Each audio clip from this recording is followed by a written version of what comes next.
普罗斯佩罗之坟的故事要从战帅打响叛乱第一枪之前的许多年说起。在叛乱发生后的几个世纪里，许多经历过大远征最后的日子，目睹帝皇梦想破灭的人都会问：荷鲁斯是如何发动如此精心策划的叛乱的？背叛怎么会在如此短的时间内，如此广泛的在帝皇最忠实仆人中蔓延？而当时的贤者和将军们却丝毫没有察觉。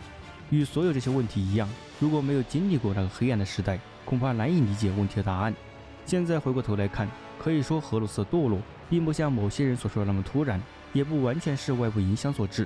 尽管帝皇始终将荷鲁斯视为最值得信赖的子嗣，他是第一个被召回的元帝，也是在父亲身边战斗时间最长、最艰苦的一个。虽然荷鲁斯拥有强大的实力和领导能力，以及不可否认的个人魅力，但他仍然很少信任他人，并以强烈的自尊心支撑着他度过漫长的逆境与斗争，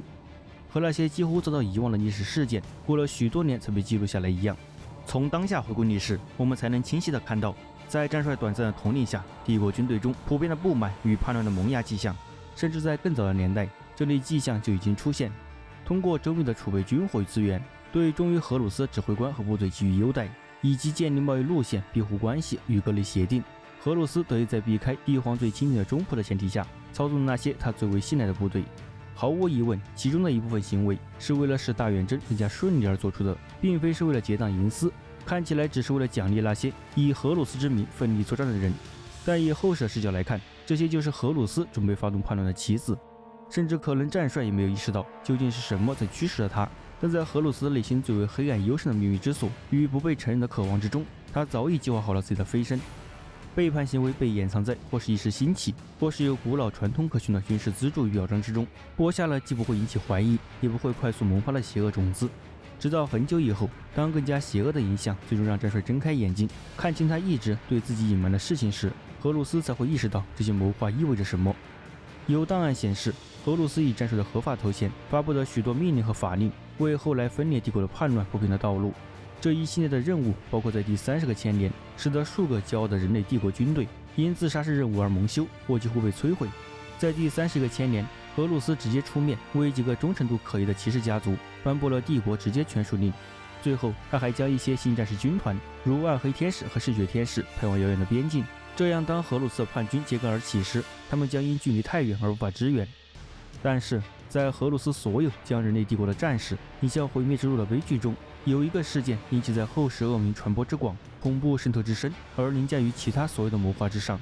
一旦我们扯掉那层由即将到来的暴力事件隔住的面纱，就能发现这才是荷鲁斯大叛乱真正显露出来的开始，一场尚未宣告的战争的第一枪——普罗斯佩罗之坟。普罗斯佩罗手上的悲剧并非单独出自某一势力之手，虽然其后果为荷鲁斯之乱提供了充足的燃料，对荷鲁斯的计划极其有益，但这一开端显然是由多种罪恶汇聚于一处的结果，许多势力都承担着一部分的责任。但普罗斯佩罗的守护者第15军团在诸多事件中都必然承担首要责任，他们在自己的毁灭中同时扮演受害者与施害者的角色，催动了自己的灭亡。第15军团的成员对其他军团来说一直都是陌生人，他们是在太阳系统一战争的余烬中诞生的，没有参加过救地球的大战，甚至也没有参加过征服太阳系的战斗，就连他们的诞生也与其他人与众不同。他们被帝皇亲自选中，并被命名为千子。随着时间的推移，千子军团与基因原体马格鲁斯重聚，开始显现出其神秘的传统和倾向，与其他军团之间原本就存在的不信任进一步加深。虽然没有人公开谴责千子在大远征中取得了成功，但很少有人愿意在战争或和平时期站在他们一边。就千子军团而言，他们几乎没有采取什么行动来消除笼罩在他们身上的猜疑。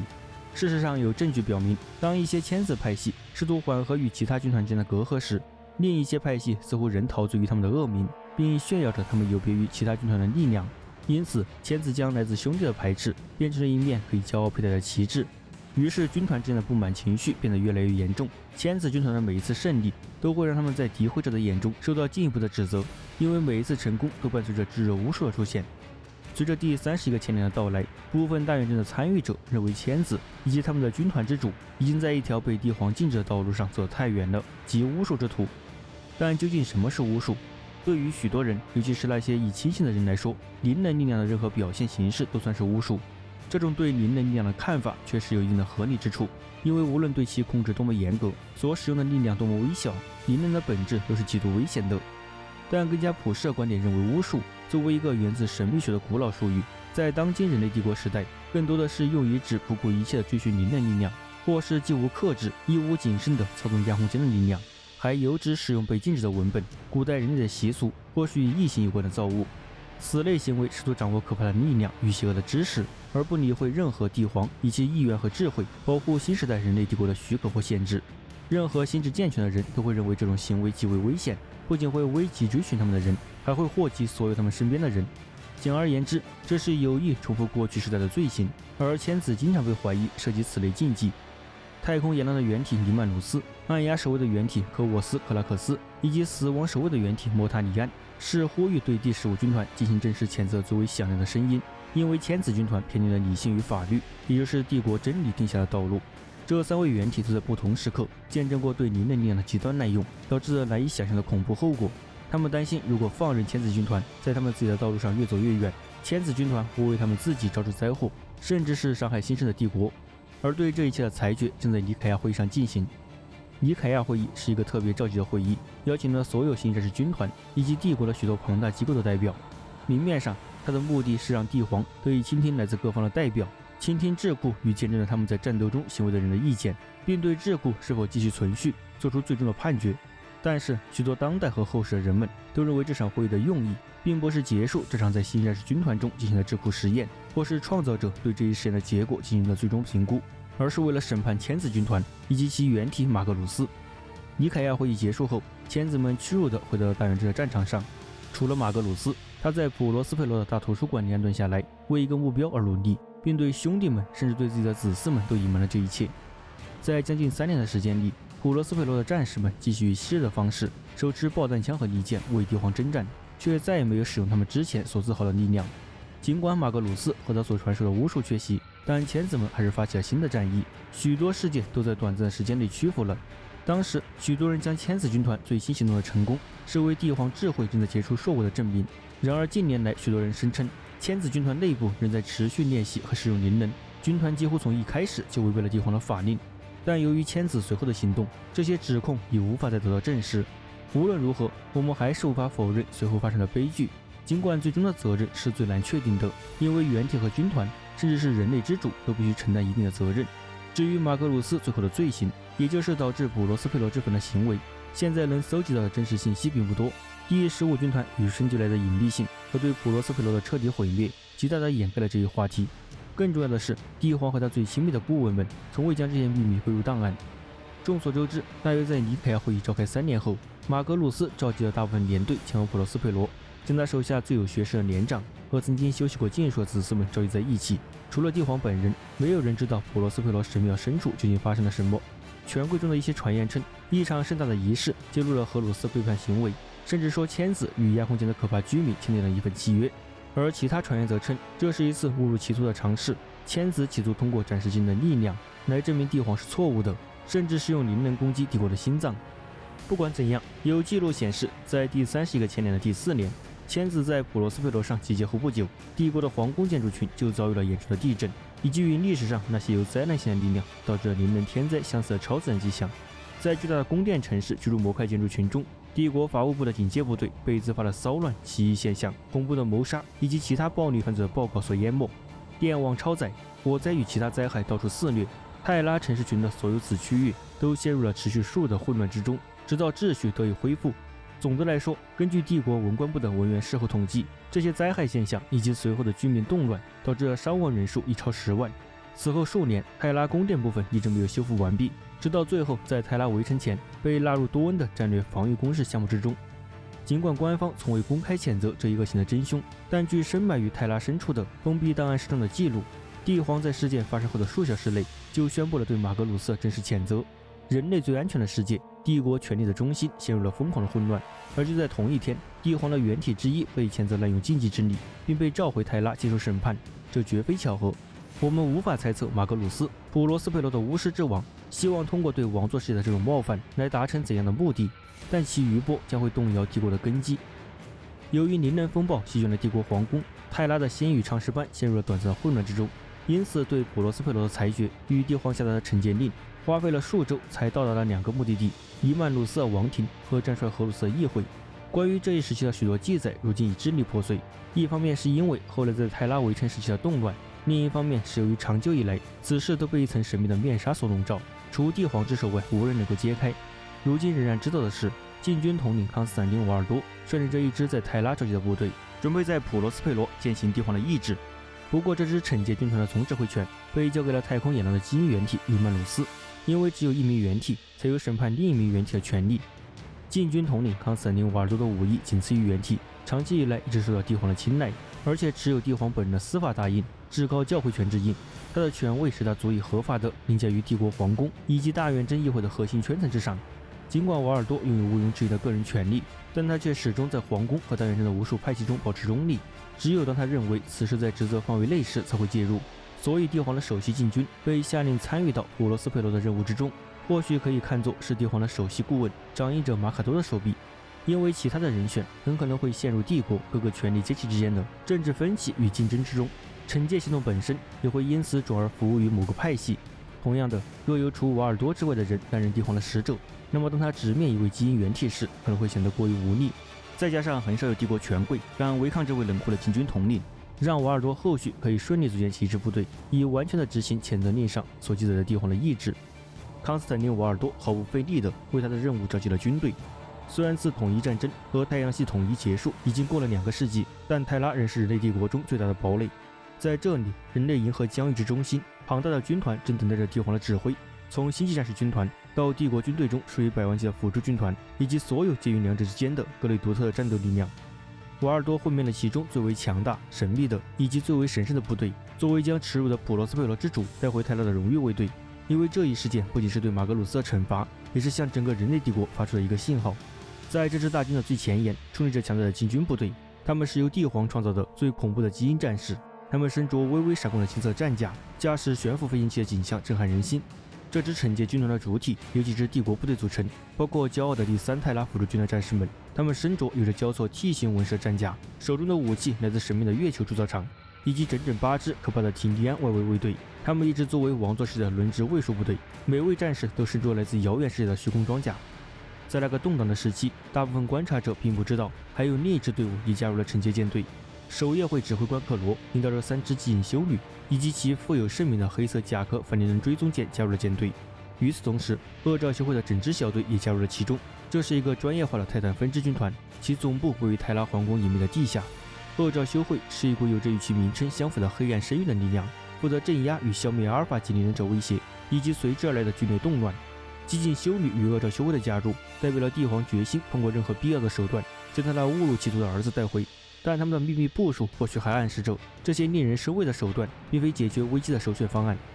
尽管帝皇的命令十分紧迫，但在最终启程之前，惩戒军团仍用了几个月的时间来整顿军备、兵力和适当的举行了一些宴会。而这么做的原因，是为了给那些将要参加重大行动的英雄们举行一场庄严的出征仪式。与此同时，指挥官们也在军务部的秘密隔间中花费了大量时间分析着关于普罗斯佩罗的少量资料。另外，签字在泰拉唯一的代表阿塔瓦也被带到了瓦尔多和掌印者等人的面前，交出了自己所掌握的签字资料和普罗斯佩罗的防御信息。尽管泰拉议会中的许多人认为马格鲁斯几乎不可能违反帝皇的命令，更不用说带领签字军团公然反抗帝国，但与马格鲁斯大打出手的场面也仍存在于一些顽固派的脑中。而瓦尔多自己则是做好了最坏的打算，为了完成帝皇交代的任务，他不能冒一丝风险。而阿塔瓦作为惩戒舰队的重要线人，被帝皇所赦免，也就是说，他从此便与马格鲁斯和签字军团脱离了关系。在这之后，他将会在惩戒军团的照顾下生活，直至危机彻底解除。随着亚空间趋于平静和作战计划的最终敲定，惩戒军团也随即离开了泰拉，前往贝塔加尔蒙，准备与尼曼鲁斯和太空野狼会合。与此同时，泰拉上的星域合唱团也开始以强烈的信号向所有主要星区的首府广播起了谴责令。不过，对于星域者来说，当务之急还是要找到尼曼鲁斯，毕竟康斯坦丁已在贝坦加尔蒙等候多时了。众所周知，在收到谴责令和逮捕马格鲁斯命令后，南王身边也仅有2个完整的太空野狼大连，大约2万名星际战士。第1大连主要由精锐禁卫和铁骑终结者主力所组成，而第7大连则由大量的黑色屠宰者组成，包括死侍狼群和毁灭者军团，是一支专门执行近乎自杀且几乎不可阻挡的阵线突破攻击的灭绝部队。他们会像拥抱一位朋友那样去拥抱死亡的触摸。虽然帝皇的命令十分紧迫，但黎曼鲁斯并没有立即退出在布拉战区的战场，而是放弃了先前的帝国海军和帝国民兵团所青睐的策略，地毯式扫荡被感染的小行星，并集结所有部队，直接对感染最严重的世界进行打击，因为那里被认为是异形的源头。很快，太空野狼就缩小了攻势，在将异形的巢穴变为了被灵活进走的废墟之后，军团又切断了对其他世界的持续污染，可他们也为此付出了高昂的代价，数千名战斗兄弟牺牲在了战场上。当狼王看到阿斯卡里克异形分崩离析的场面后，他随即便将此次任务判定为了成功。尽管军官抱怨被留在原地做收尾工作，可作为对这些怨言的回应，狼王说出了那句人尽皆知的名言：当帝皇想要看到毁灭时，他会释放深色那居于铁笼、饥饿嗜血的死亡狼群；当帝皇要重新召回狼群时，那狼群也会在他身边舔舐鲜血。死亡之狼只会独行这条血路。那些试图给狼群套上项圈，并把他们当成看门狗的人，下场也只有死路一条。据记载，在太空野狼离开后，那些被留下完成任务的帝国军团表现得很差。虽然黎曼鲁斯已经消灭了最大的威胁，但残存的帝国军队要想完全清理这些异形的边缘据点，仍要花费很长的时间。无视了所有的请求，黎曼鲁斯和太空野狼放弃了塞普拉战区，匆忙赶往冰封的芬里斯。当时正在军团补新补给的第5大连加入了狼王不断壮大的队伍。黎曼鲁斯在狼牙堡内发出了新语通讯，号召靠近普罗斯佩罗的所有第6军团部队前往芬里斯或贝坦加尔蒙集结，等待他的到来。虽然太空野狼保存了记录，在细节上很难被外人解读，但黎曼鲁斯在芬里斯停留的时间不太可能超过1个月，因为前往贝坦加尔蒙与瓦尔多会合的时间不可能拖得太久。因此，已经没有多少时间来增援第1和第7大连国际的兵力，也没有时间让远在帝国边疆作战的大连前往芬里斯响应援体的号召。在太空野狼用来记录其行动的复杂口头传说中，可以分离出的确凿事实寥寥无几。据说在离开芬里斯之前，黎曼鲁斯与第4、第8和第12大连的战士，以及第13和第2大连的小分队成功会合。然而，这些部队中有许多是在狼王的号召下直接从战场上返回的。再加上太空野狼参与的战斗，通常都伴随着惨重的人员伤亡，因此许多部队需要时间来补给和补充兵力。得益于第6军团复杂的作战方式，他们比大多数新战士军团更能自给自足。不幸的是，狼王拒绝浪费时间。当太空野狼离开芬里斯时，只有大约5万名新战士，其中许多还都带着崭新的伤口，急需休息。离开芬里斯后，第6军团的舰队由新战士军团中一些最具创新性的舰船组成，所以在到达贝塔加尔蒙之前，只在亚空间深处做了短暂停留。再加上芬里斯距离这个重要星系很近，因此黎曼鲁斯比瓦尔多先一步抵达。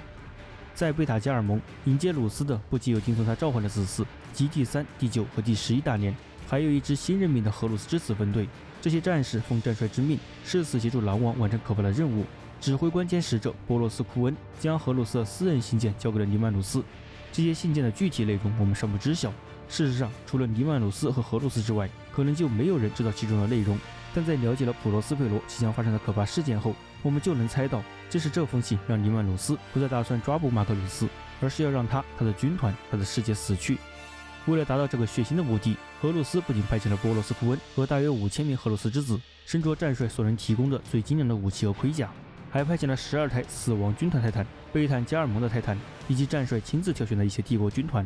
荷鲁斯还向管理贝坦加尔蒙工业的各个帝国总管和机械教贤者发出指示，允许黎曼鲁斯和他的战士不受限制的进入该星球的庞大军火库，但最受限制的保险库和经济武器除外。正是在这些贝坦加尔蒙领主的详细记录中，准确地描述了黎曼鲁斯和太空野狼所带走的武器，才能解读出狼王的大部分战略。尽管大部分弹药装备都符合标准，目的可能是为了让疲惫不堪的连队在装备方面拥有更强的战斗力，但其他一些装备却暗藏玄机。在离开贝坦加尔蒙之前，一批足够在整个星系的清洗行动中使用的磷化炸弹被转移到了太空野狼战舰上，同时还有各种灭绝级武器，包括几枚被认为过于危险而无法在帝国境内使用的病毒炸弹。这些证据表明狼王为马格鲁斯和普罗斯佩罗制定了新计划。将近1个半月后，当瓦尔多率领的惩戒军团抵达时，太空野狼不仅做好了战斗准备，而且还配备了最好、最重、最厚的装甲，与装备较为轻便的特遣队形成了鲜明对比。虽然许多杰出的技术者也来到了贝坦加尔蒙，但对鲁斯和瓦尔多之间的会面却有着各种各样的描述。相同的是，所有说法在某种程度上指出了禁军统领对黎曼鲁斯麾下部队的好战情绪，甚至是嗜血情绪的担忧。许多人还指出，在随后召开的几次战略会议上，有高级参谋人员被解职，2位领袖在舰队的使用问题上也产生了分歧。档案中从未记载过此类分歧的内容，但谴责令和随后的命令一直都写明，黎曼鲁斯是帝皇的代理人和舰队的最高指挥官，而像瓦尔多这样以忠诚著称的战士，不太可能会允许这种分歧破坏帝皇的命令。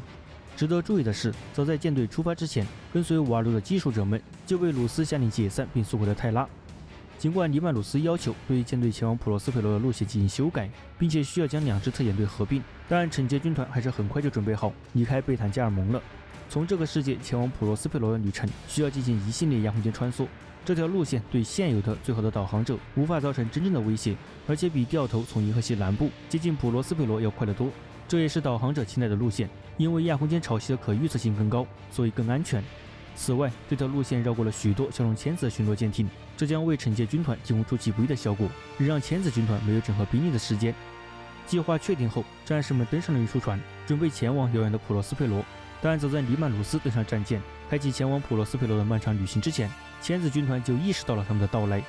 基因原体马格鲁斯、第15军团主要军官以及普罗斯佩罗文官的手稿片段都清楚地表明了他们知道惩戒舰队即将到来。然而马格鲁斯似乎并没有为他的世界做好抵御即将到来的灾难的准备，甚至试图弱化普罗斯佩罗的防御。在马格鲁斯本可以集中力量加强防御的地方，他却选择了分散第15军团舰队，将各个中队派往远离千子和其他未知地点的哨所，他们将不会在即将到来的对抗中发挥任何作用。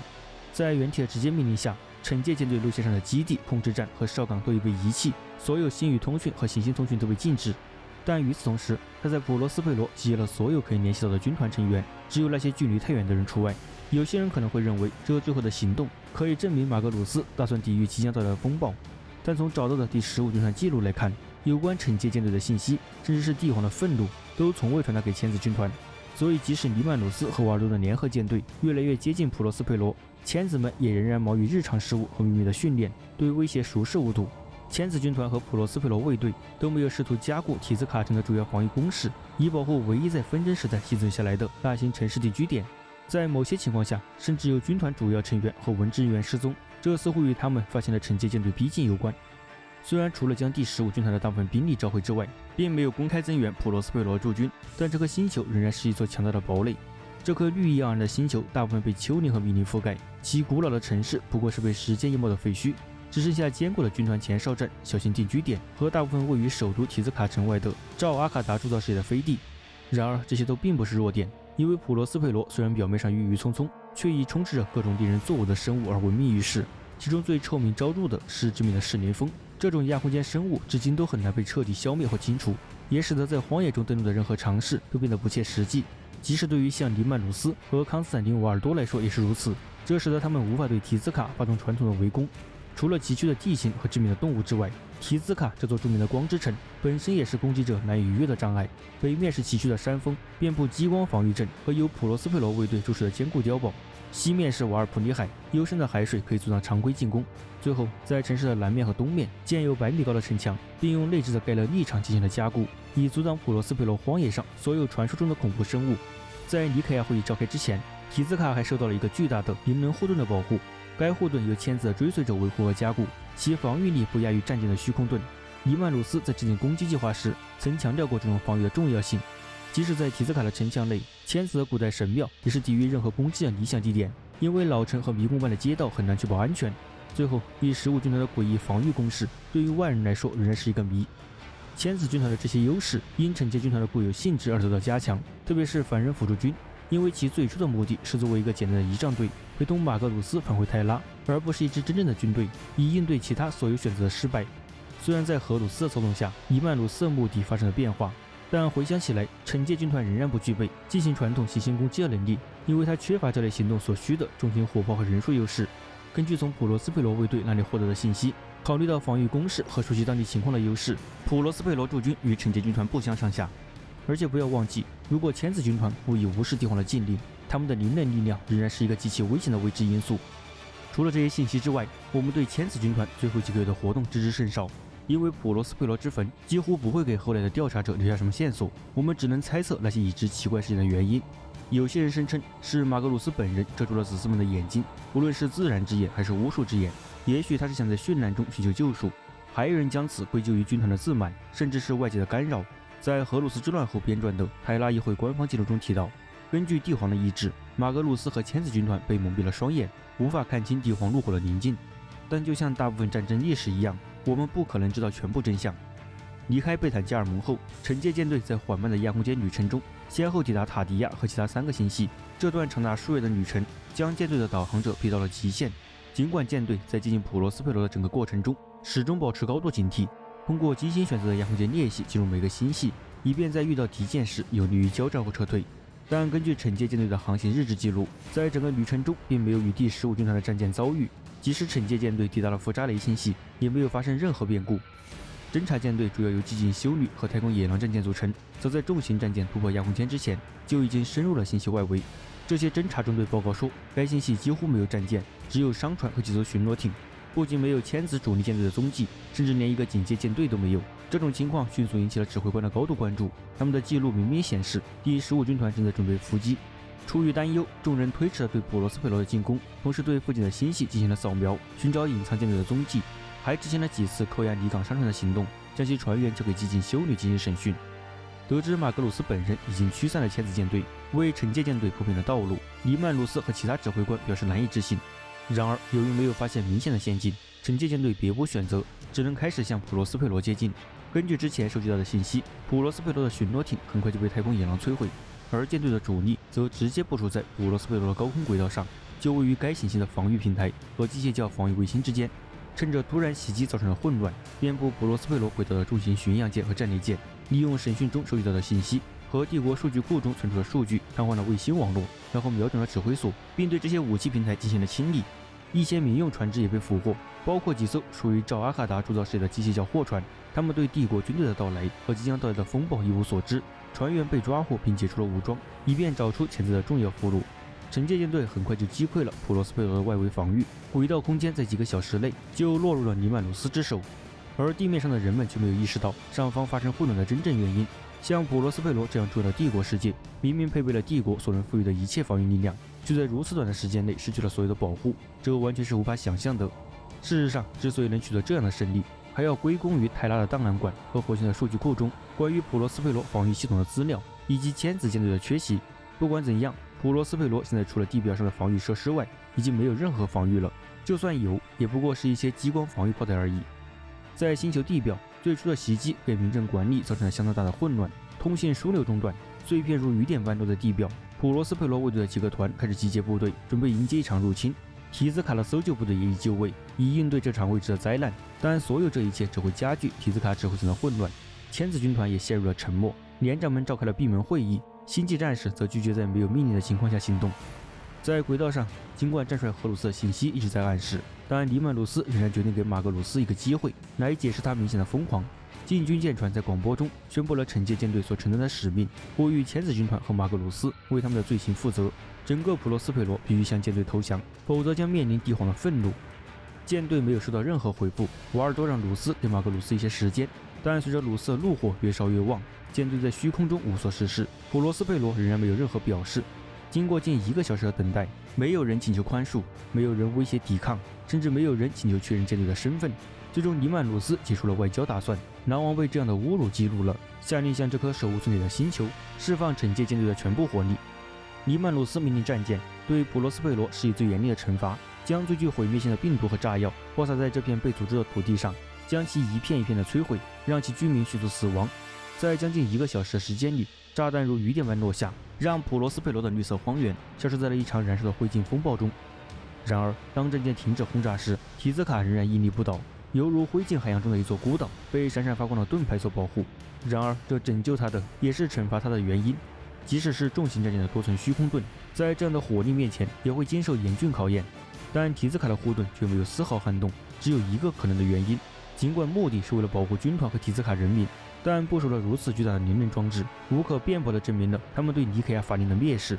在惩戒舰队指挥部中，众人认为一小部分千子正在轨道轰炸中幸存下来，而马格鲁斯肯定会有庇护所，可以让他毫发无伤地挺过这种毁灭。但众人没有想到，整座提兹卡城竟然都完好无损。现在惩戒军团面临的不再是用炮火对千子残余进行短时间的清剿，而是一场持久战。对手早已在此扎根，人数也与他们相差无几。就在轨道上的战舰勘察着这颗星球的同时，普罗斯佩罗卫队装备精良的战士和机器开始从马格拉卫城和其他坚固的掩体中涌出，而小型舰船则开始在灰烬覆盖的天空中盘旋。这波轰炸打消了人们对惩戒舰队意图的所有怀疑，提兹卡已经做好了自卫的准备，除了千子军团的战士，没有人看到他们的身影。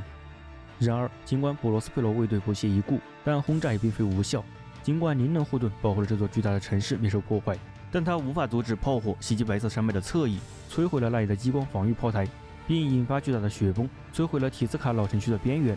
更糟糕的是，数十亿枚炸药袭击了瓦尔普里海，形成了大片燃烧的云层和巨大的海啸，摧毁了这座城市薄弱的海岸防御设施。就在普罗斯佩罗卫队最高元帅试图将军队部署到全城各处，以应对不可避免的入侵时，惊慌失措的市民挤满了街道。民防部队急忙协调疏散、救援和损失评估行动，提兹卡陷入了一片混乱，而马格鲁斯和千子们的沉默只会让灾难变得更加严重。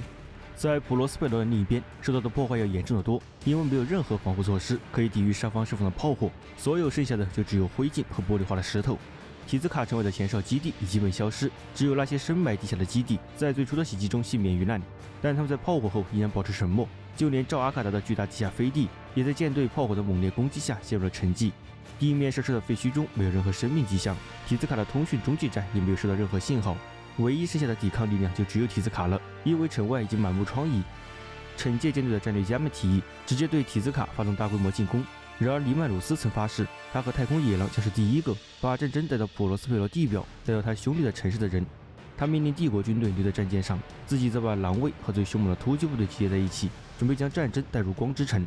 在太空野狼战舰的洞穴中，驻扎着第1、第2、第3、第8和第12大连的战士。他们中的一些人在致命的城市战中以剑术和狂暴而闻名。从黎曼鲁斯的狼卫到数十个装备精良、适合近距离作战的灰色猎手战群和第8大连的马克4型追猎者，每一个参与登陆的太空野狼都是身经百战的老兵，都是纯粹的杀手。在这里，在疯狂的前夜，当一切只剩下杀戮或被杀的时候，也许整个帝国都没有比他们更适合这项任务的战士了。狼王已经下令，在太空野狼与千子军团全面交战之前，其他所有惩戒军队都要保持待命状态，因为他不想在战斗的关键时刻遏制狼群的杀戮欲望。而且他认为对叛徒的第一击应该由兄弟而不是由陌生人来麾下，这是一种荣誉，也是一种神圣的职责。在黎曼鲁斯和太空野狼看来，千子死有余辜，但他们也是新战士军团的一员，理应面对面的死在刀锋之下，这是他们应得的荣誉。太空野狼在轨道上部署了由风暴鸟、雷鹰和许多其他小型舰艇组成的中队，如同死亡天使一样从普罗斯佩罗的天空中坠落，穿过厚厚的灰烬和闪电漩涡，在轰炸过后席卷了整个星球。经过人类无法承受的俯冲后，太空野狼逼近了提兹卡城，咆哮着穿过轰炸掀起的滔天巨浪，降落在将城市与瓦尔普里海分隔开来的西北边界沿线的港口设施中。但他们为躲避防空炮火而进行的危险低空飞行是徒劳的，因为普罗斯佩罗卫队已经无力在港口附近搭建防御平台了。太空野狼也只遇到了来自拦截机中队的抵抗，驾驶着经过改装的闪电战斗机和雷电重型战斗机，并受到来自提兹卡护盾的保护。普罗斯佩罗的飞行员们错误地认为星际战士运输机毫无还手之力，结果多架战斗机在太空野狼的精确射击下栽了跟头，其中一架与风暴鸟迎面相撞后爆炸，对方却毫发无伤地继续前进。勇敢却鲁莽的飞行员只有一次机会，因为当他们重新接地时，数个中队的舰尾拦截机出现在他们头顶，还有少量来自禁军的晨昏拦截机。由于他们并没有踏上普罗斯佩罗，所以没有违反黎曼鲁斯的命令。普罗斯佩罗卫队的飞行员很快就发现，尽管他们都是飞行老手，并且配备了帝国辅助部队中最好的战机，但他们的实力仍远远不及对手。舰尾拦截机紧密配合，以嗜血有条不紊的行动，精准消灭了脆弱的战斗机。禁军的晨昏拦截机以闪电般的速度机动，在敌方战机中队中横冲直撞，如入无人之境。许多凡人飞行员最后听到的声音，就是晨昏拦截机发出的刺耳尖叫声。战斗结束后的日志显示，飞行员们将这种声音称为天使的哭泣。随着普罗斯佩罗空军陷入生死存亡之战，大部分重型舰船在没有干预的情况下飞往预定的登陆点。超重型攻击专用登陆艇风暴鸟利用重叠的虚空盾为步兵部署形成一个保护罩，轻松抵挡住了来自普罗斯佩罗卫队的零星迫击炮火和其他轻型火炮攻击。正如他所发誓的那样，第一个踏上提兹卡城的就是黎曼鲁斯，但他并没有像某些原体兄弟那样说出预言性的智慧话语，而是发出了一声咆哮。因为帝皇的狼群已经被释放到提兹卡，他们的出现并不是为了向子孙后代传播智慧之语，而是为了洒下鲜血结束生命。跟在原体身后的是太空野狼的突击部队，3万多人携带着残酷但有效的近距离作战装备，从服役了近2个世纪的爆弹枪，在火星熔炉中锻造等离子步枪，到根据芬里斯本土焊接的简单但有效的刀刃。突击部队根据第6军团固有的长期作战和指挥模式行事，迅速分裂成数十个较小的狼群，其中大多数只有几百名轻战士，各由1名老兵领导。其悠久的荣耀和暴力历史能让狼群变得更加勇猛。这些狼群各自转移到了与登陆区接壤的安全区域。这部分城市被当地居民称为提兹卡老城，从白色山脉的边缘一直延伸到提兹卡中心的华丽广场。这是一个由玉石建筑组成的迷宫，有着狭窄的街道、悬空的阳台和华丽的圆柱广场。狡猾的守城者可以轻易地在这里发动一场易守难攻的城市战。对于入侵者来说，更糟糕的是，提兹卡的这一地区人口稠密，并且刚刚开始将平民疏散到安全的避难所。因此，任何实施标准攻击的入侵者都可能会因为目标密集，可能需要处理战俘，以及在大量尸体中正确识别军事威胁，从而导致行动迟缓。在这里，在卡顿阿皮亚的指挥下，北部帕拉廷卫队的士兵们在几个民兵连的增援下，已经挖好阵地，在老城区掘好据守，抵御最初的进攻。在轰炸结束后，他们设法架设了一些支援武器和轻型火炮，并利用对城市布局的了解，设置了一系列咽喉要塞、伏击点和后备阵地，使他们能够开展滚动式防御。指挥官阿皮亚打算拖住进攻者足够长的时间，以便践踏卫队的主力部队能够从位于山脉西北端的军团营地中调集部署，并为部队在马格拉卫城周围设防争取宝贵的时间。虽然卫队的防御组织迅速、准确、娴熟，士兵装备精良、意志坚定，但太空野狼在不到2分钟的时间里就突破了防线，驱散了北部帕拉廷卫队。用来打败常规部队的战术，对新战士军团来说几乎没有什么用处，因为他们的装甲可以保护其免受小型武器的集火攻击，而且他们的训练使其在凡人部队会停下来逃跑的战场继续前进。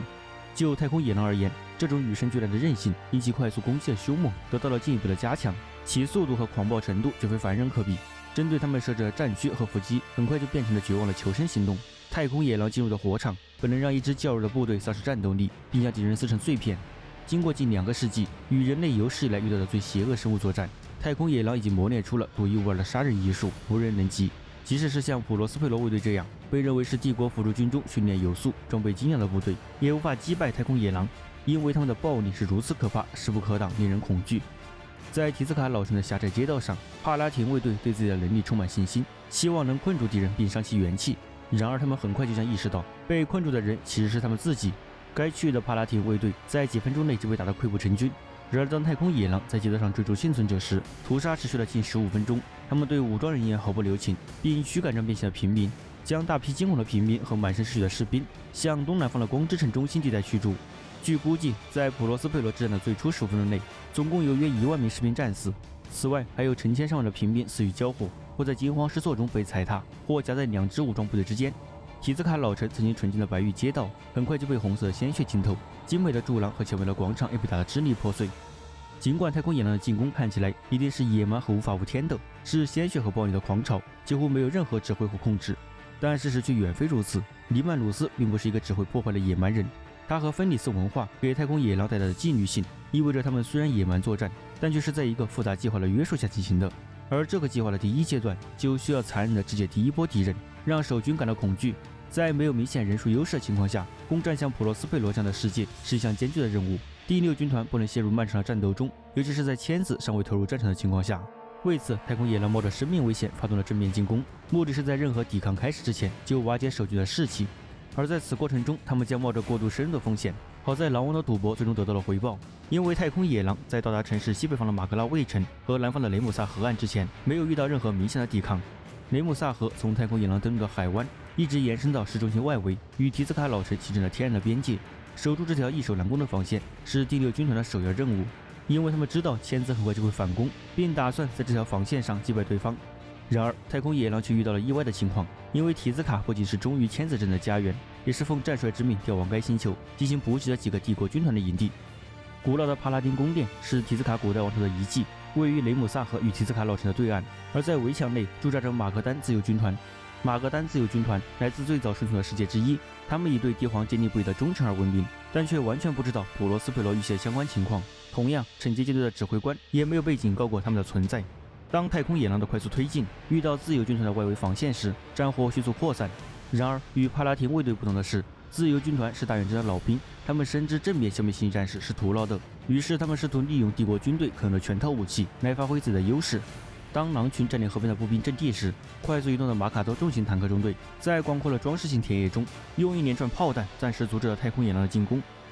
在马格拉卫城的大门处，太空野狼们对这座古老要塞的布局和坚固程度了如指掌，所以没有遇到任何障碍，以至于在城门炮火的冲击下，尖叫的市民和幸存者们纷纷逃窜。这意味着许多安置在那里的大炮都无法用来对付进攻者。正是在这里，黎曼鲁斯第一次投入了战斗，这被记录在第6军团神话般的诗歌中。随着要塞大门被攻破，第1、第2和第12大连的战士们从城市边缘涌出，掀起了一股暴力和死亡的浪潮。城墙沿线的许多炮手惊慌失措地开火，他们因恐惧而盲目，无视了视线中的大量平民，不顾一切地想要打倒太空野狼。虽然突如其来的强大火力让第6军团付出了惨重的代价，但却无法阻止太空野狼的快速推进。进入要塞后，星际战士的野蛮力量很快让战斗变成了一场屠杀。少数几支守卫部队在总管艾伦·尼莱的带领下，带着几千名平民有条不紊地逃到了白色山脉的另一边。这次撤退是以许多英勇士兵的生命为代价换来的。他们在马格拉卫城的北门进行了激烈的抵抗，无法逃脱的部队遭到了太空野狼的追杀，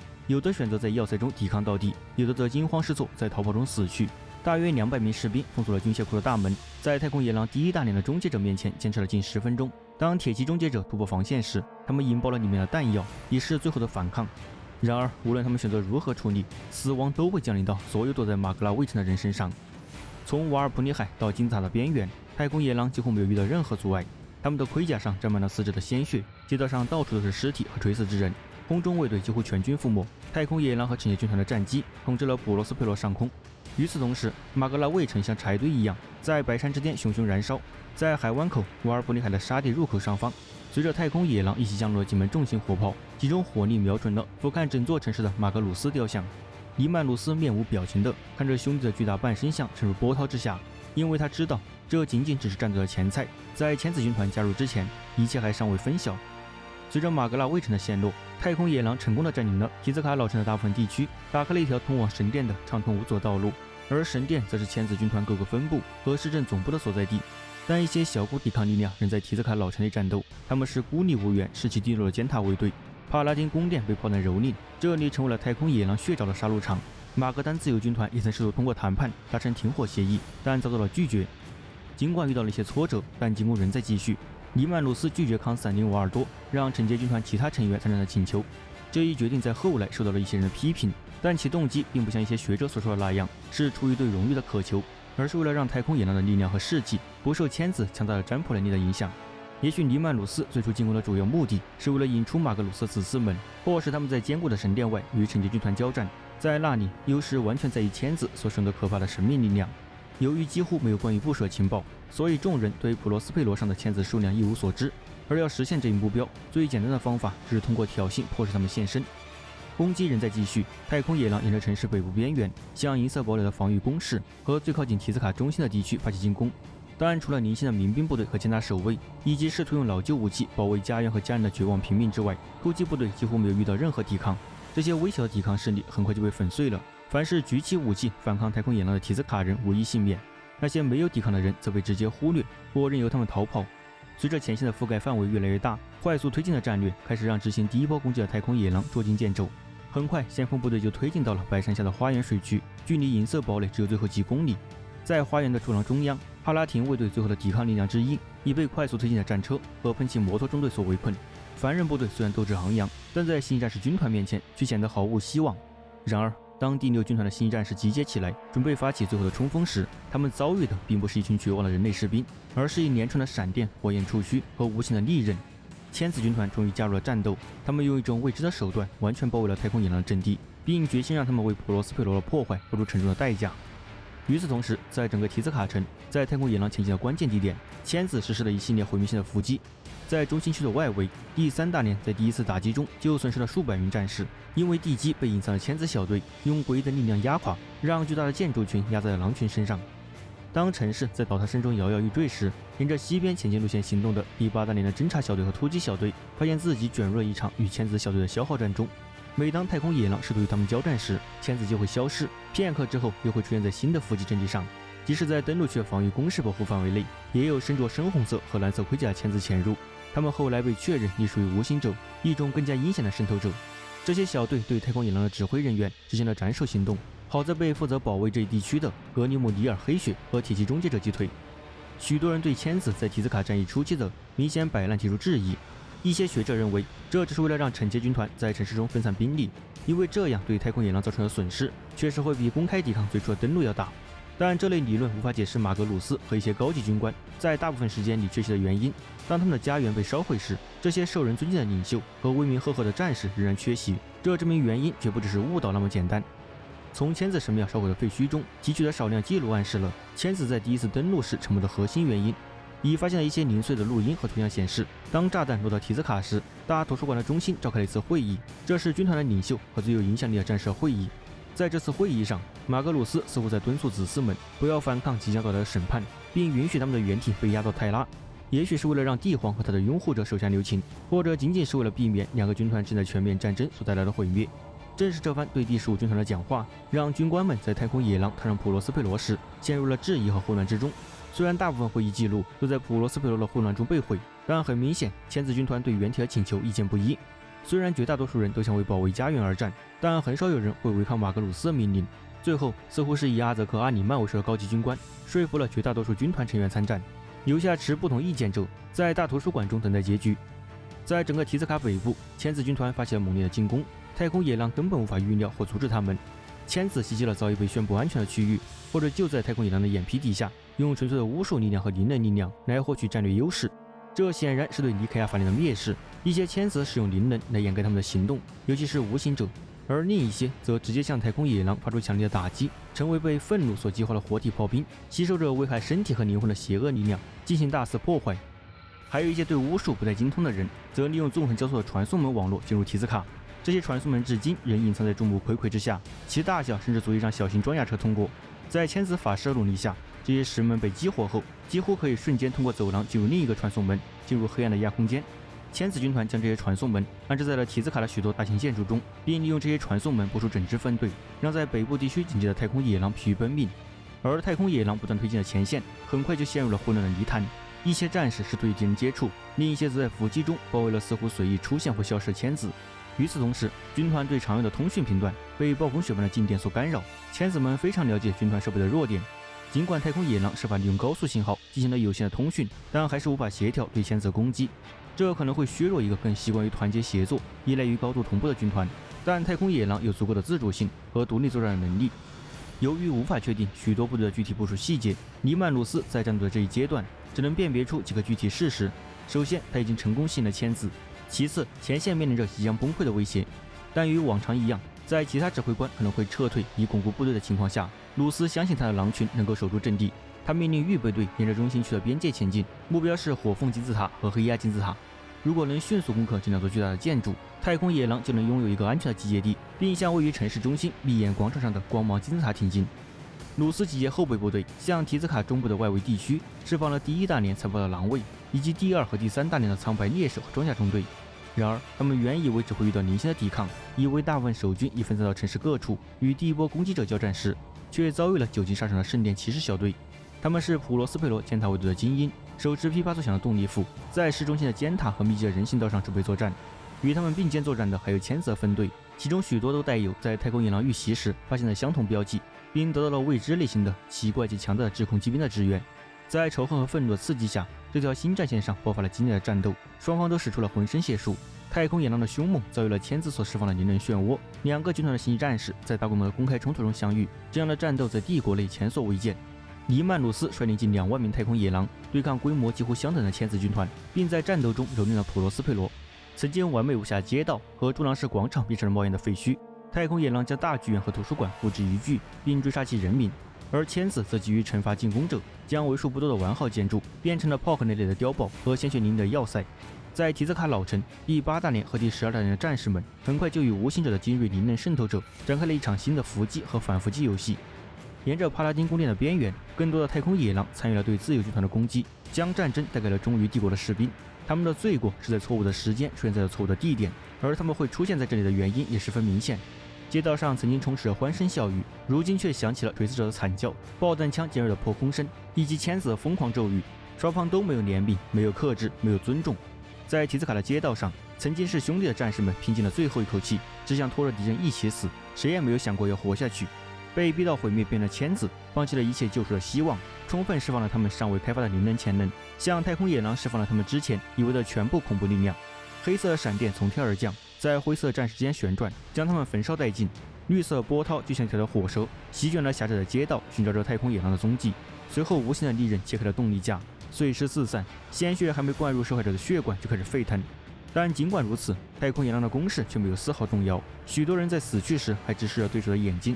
而如此强大的灵能力量聚集一处，让普罗斯佩罗的大地都开始颤抖。黑云聚集在光之城的中心，形成了一个人造漩涡，白色山脉也随之龟裂崩塌，变成了一层薄纱落下。这是一个恐怖的信号，即使是星际战士军团的战士们被灌输了强大精神力量也无法忽视。随着太空野狼主力和预备队全部投入了战斗，第一波战士的人数开始少得危险。就在尼曼鲁斯和狼卫被签子的灵能之火挡住去路的时候，更多的签子也通过传送门聚集到了他们的侧翼，希望能切断鲁斯的后路，砍下这头野兽的头颅。但签子的计划早已被识破。康斯坦丁·瓦尔多通过轨道扫描的数据发现了这一点。虽然因为提兹卡周围的亚空间能量，轨道扫描已经严重削弱，但他还是看到了潜在的危险。由于无法直接联系太空野狼的原体和派往赵阿哈达飞地的死亡军团小队，禁军统领权衡了留在轨道上的命令和初次登陆失败的可能性，得出的结论是自己的职责重于鲁斯的命令。他命令禁军、激进修女和随行的帝国军团做好战斗准备。然而，出于对最高指挥官的尊重，瓦尔多并没有派给尼曼鲁斯什么增援，因为那只会凸显原体第一次进攻的失败。所以，主要目标是对提兹卡的轨道转运场进行打击，以便将千子部队从太空野狼那里吸引到这条新的战线上。除了禁军的战舰之外，帝国海军的大型舰船也被用于最初阶段的攻击。禁军将会与激进修女、第9太阳辅助军团一起领导进攻。该团的重装步兵曾参加过无数次轨道袭击。全新攻势给守军的第一个信号是对轨道转运场的突然空袭。一波舰尾和晨昏拦截机席卷了空中仅存的几架千子原型闪电战斗机，大型舰船紧随其后发起攻势，飞行员充分利用了袭击，造成了混乱。尽管乱流不断，亚空间风暴几乎让人睁不开眼睛，但他们还是以最快的速度降落到了广阔着陆场上。然而，尽管他们技术精湛，几艘舰艇还是被重型自动炮和激光炮击中，反复的打击对战舰侧面造成了巨大的破坏，并导致数人在爆炸中丧生。而当他们从天而降时，受损变得更加严重。尽管在准备登陆的过程中损失了近1000名士兵和少量禁军，但突击部队并没有停下脚步。他们从第一波攻击开始就假设签子会迅速部署进行反击。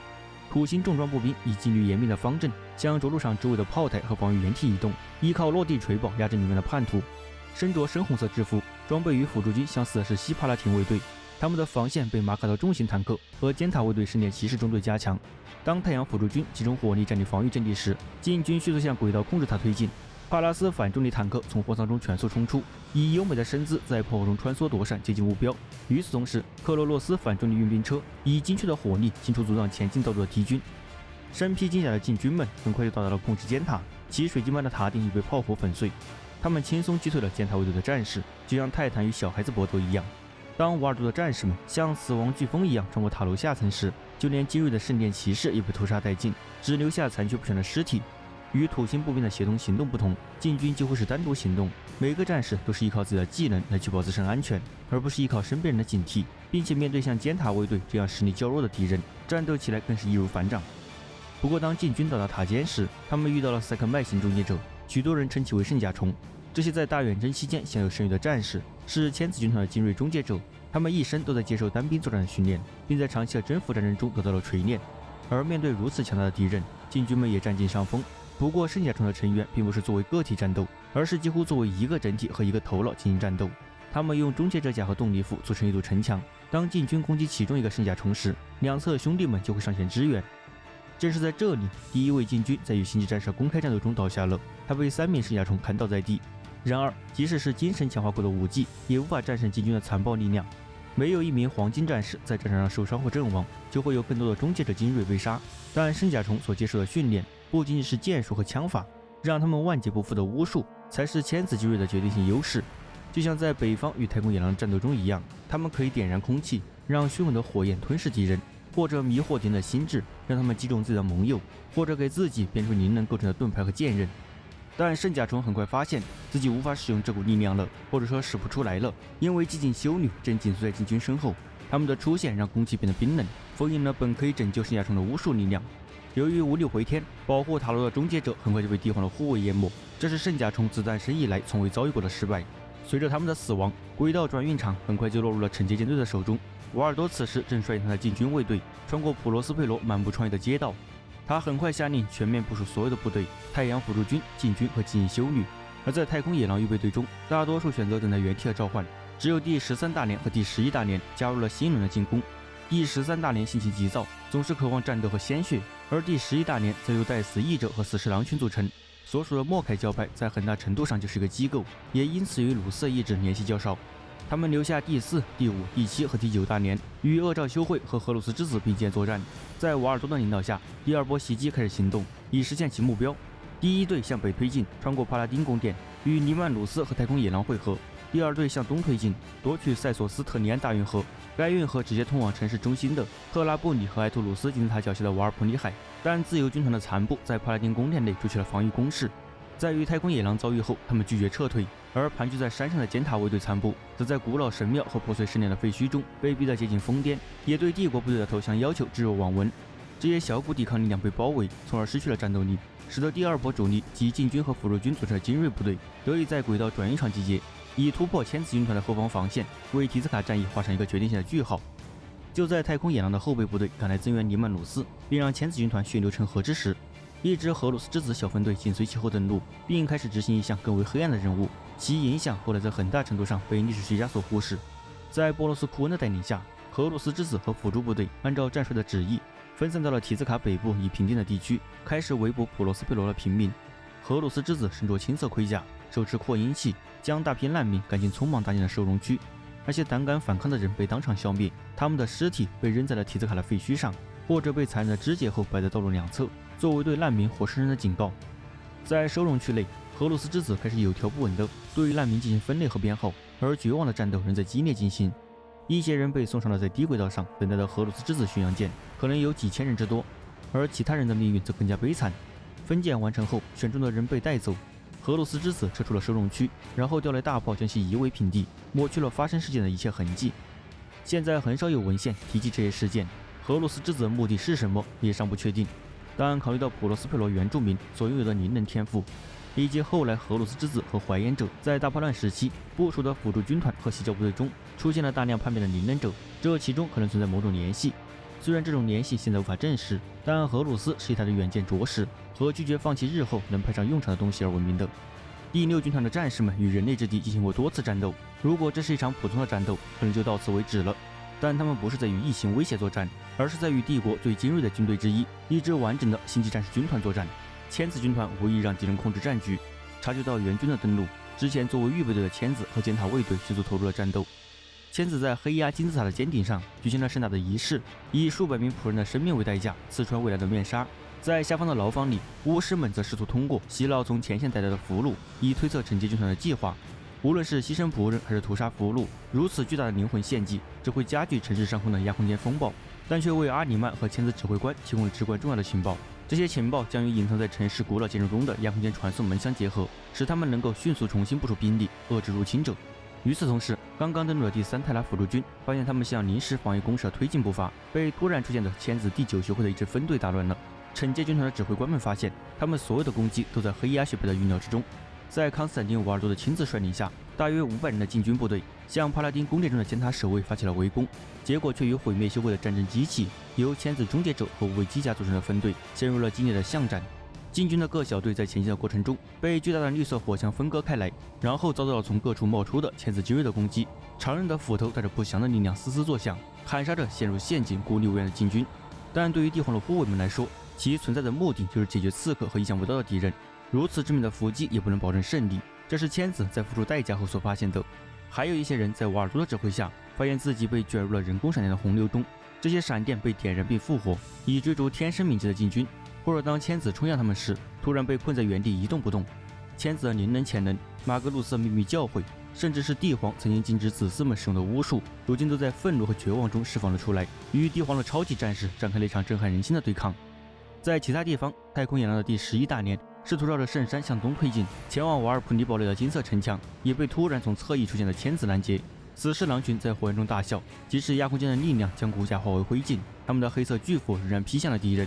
在城市的另一侧，惩戒军团面临着更糟糕的局面。第1波孤立分队艰难地击退了来自中心区的新一轮反击，因为千子将民兵都集结了起来，或者干脆被奴役在提斯卡的防线上，用其数量将太空野狼的人力和弹药消耗殆尽。面对千子军团几乎亢奋地挥舞他们的巫术力量，太空野狼除了本能的凶猛和愚昧的坚持之外，别无他法。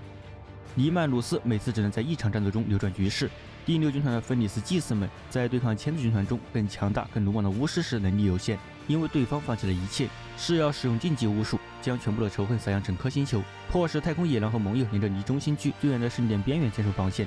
然而，就在他们进攻的同时，普罗斯佩罗的天空开始剧烈震荡，提兹卡也开始发生变化。许多当天参战的人后来都会讲述这样的故事：可怕的幻影从他们的视野边缘闪过，街道自转，将地皇的战士们引向了远离目标的地方，以及战友们倒在尘土中，脖子已经消散的故事。千子巫师们想必也看到了自己的行为给提兹卡带来的变化，但他们骄傲自大，不肯屈服，只想把太空野狼和普罗斯佩罗拖入毁灭之中。尼曼鲁斯和第6军团的战士们认为，千子如此违背帝皇的意志，纷争时代的黑暗教训和帝国真理的行为是背叛。太空野狼们发誓，千子已不再是与他们并肩征服星际的兄弟军团，而是堕落和残破的存在。他们不再拥有任何荣誉或责任。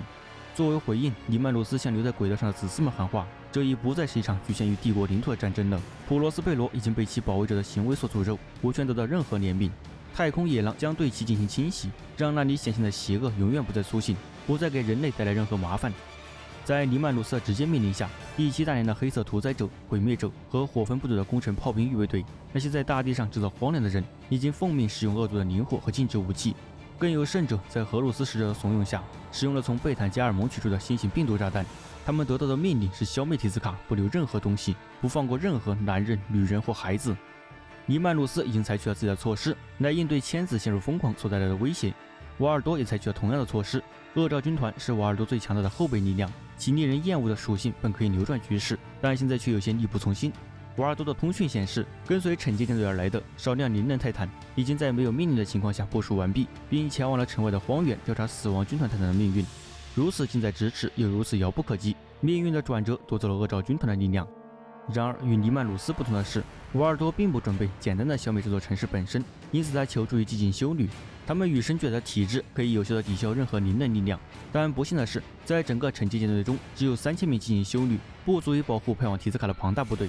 帝皇的侍卫长现在面临着严峻的抉择，他可以将寂静修女分配到不同的分队中，为所有人提供少量保护，但这样修女们就很容易被逐个消灭。也可以将他们集中部署在特定编队中，让他们能够抵御敌人的大部分巫术，但却会让其他分队变得不堪一击。由于没有时间进行深思熟虑，而且没有人类优柔寡断的基因，瓦尔多选择将绝大多数寂静修女聚在自己的麾下，加入禁军的编队。他打算突破千子的防线，与尼曼鲁斯联手，依靠现有的寂静修女向城市中心发起联合进攻。一小队寂静修女被留在了轨道转运场，以确保此地不会被灵能者渗透，从而维持一个有效的支援基地。而其他措施也已准备就绪，以应对千子军团的巫术。尽管失去了寂静修女的支援，惩戒军团的各个独立指挥部仍在加速进攻，他们不得不依靠人数优势和原始的凶猛来战斗。在南部地区，太空野狼的第13和第11大连人数接近1万人，在托姆古达尼克的指挥下，与卡戎哨兵的工程工兵一起向瓦尔普尼堡垒进军。这座堡垒的城墙十分坚固，便由第5学会的一支分队把守，是控制塞索斯特尼安大运河的关键。而运河本身就是进入中心地区的理想进攻路线，双方都知道运河很可能就决定了这场战争的最终命运，因此都不准备让对方在不付出流血和死亡代价的情况下控制运河。帝国军队的人数几乎是守军的3倍，他们利用自己的优势向堡垒的城墙发起了猛烈的攻击，炮弹如雨点般落在了千子军团和蓝帕拉廷卫队所躲藏的胸墙和堡垒上。巫师们则用灵能盾牌偏转炮弹，并扑灭穿透防御的炮弹，引发了大火。面对被迫采取手势的巫师，太空野狼开始向前推进，而工程工兵则冒着城墙周围的火焰风暴，在特定区域撒下灵火混合物，以将钢筋混凝土分解成泥浆。尽管遭到了无情的轰炸，但千子巫师们仍然能够使用他们的黑暗力量，向工程工兵投掷放射闪电，或者是加热运河，使其变成蒸汽盾牌，遮蔽堡垒的护墙和城垛。绝望和怨恨赋予了千子前所未有的力量，比他们以帝皇的名义战斗以来所知道的任何力量都要强大。正是这种力量，让太空野狼及其盟友，就算有数量上的优势，也无法撼动堡垒。千子中没有人考虑过新力量所带来的代价，对于他们来说，只要能战胜那些毁灭了普罗斯佩罗的人，任何代价都是值得的。即使天空在头顶上旋转，被不自然的闪电击中，他们仍在召唤所有愿意聆听的声音。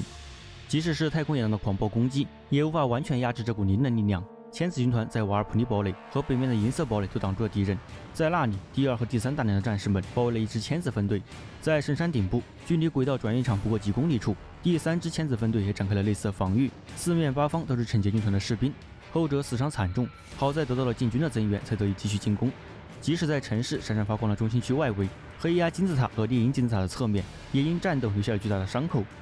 尼曼鲁斯和狼卫发现自己也陷入了致命的僵局。千子利用亚空间网络和名副其实的幻象风暴，引诱原体从一场交火转向另一场交火，试图阻止狼王与他们的主力部队遭遇。因为如果马格鲁斯为了提兹卡而选择避战，那么他们中就没有人能与帝皇之子相抗衡，没有亚空间闪电能将他击倒，也没有灵能护盾能阻挡他的毁灭之路。当尼曼鲁斯忙于追逐阴影和声东击西的小规模战斗开辟血腥的道路时，千子的主力则奋力阻止他的狼群挖出提兹卡的心脏。但千子们知道这种消耗不可能持续太久。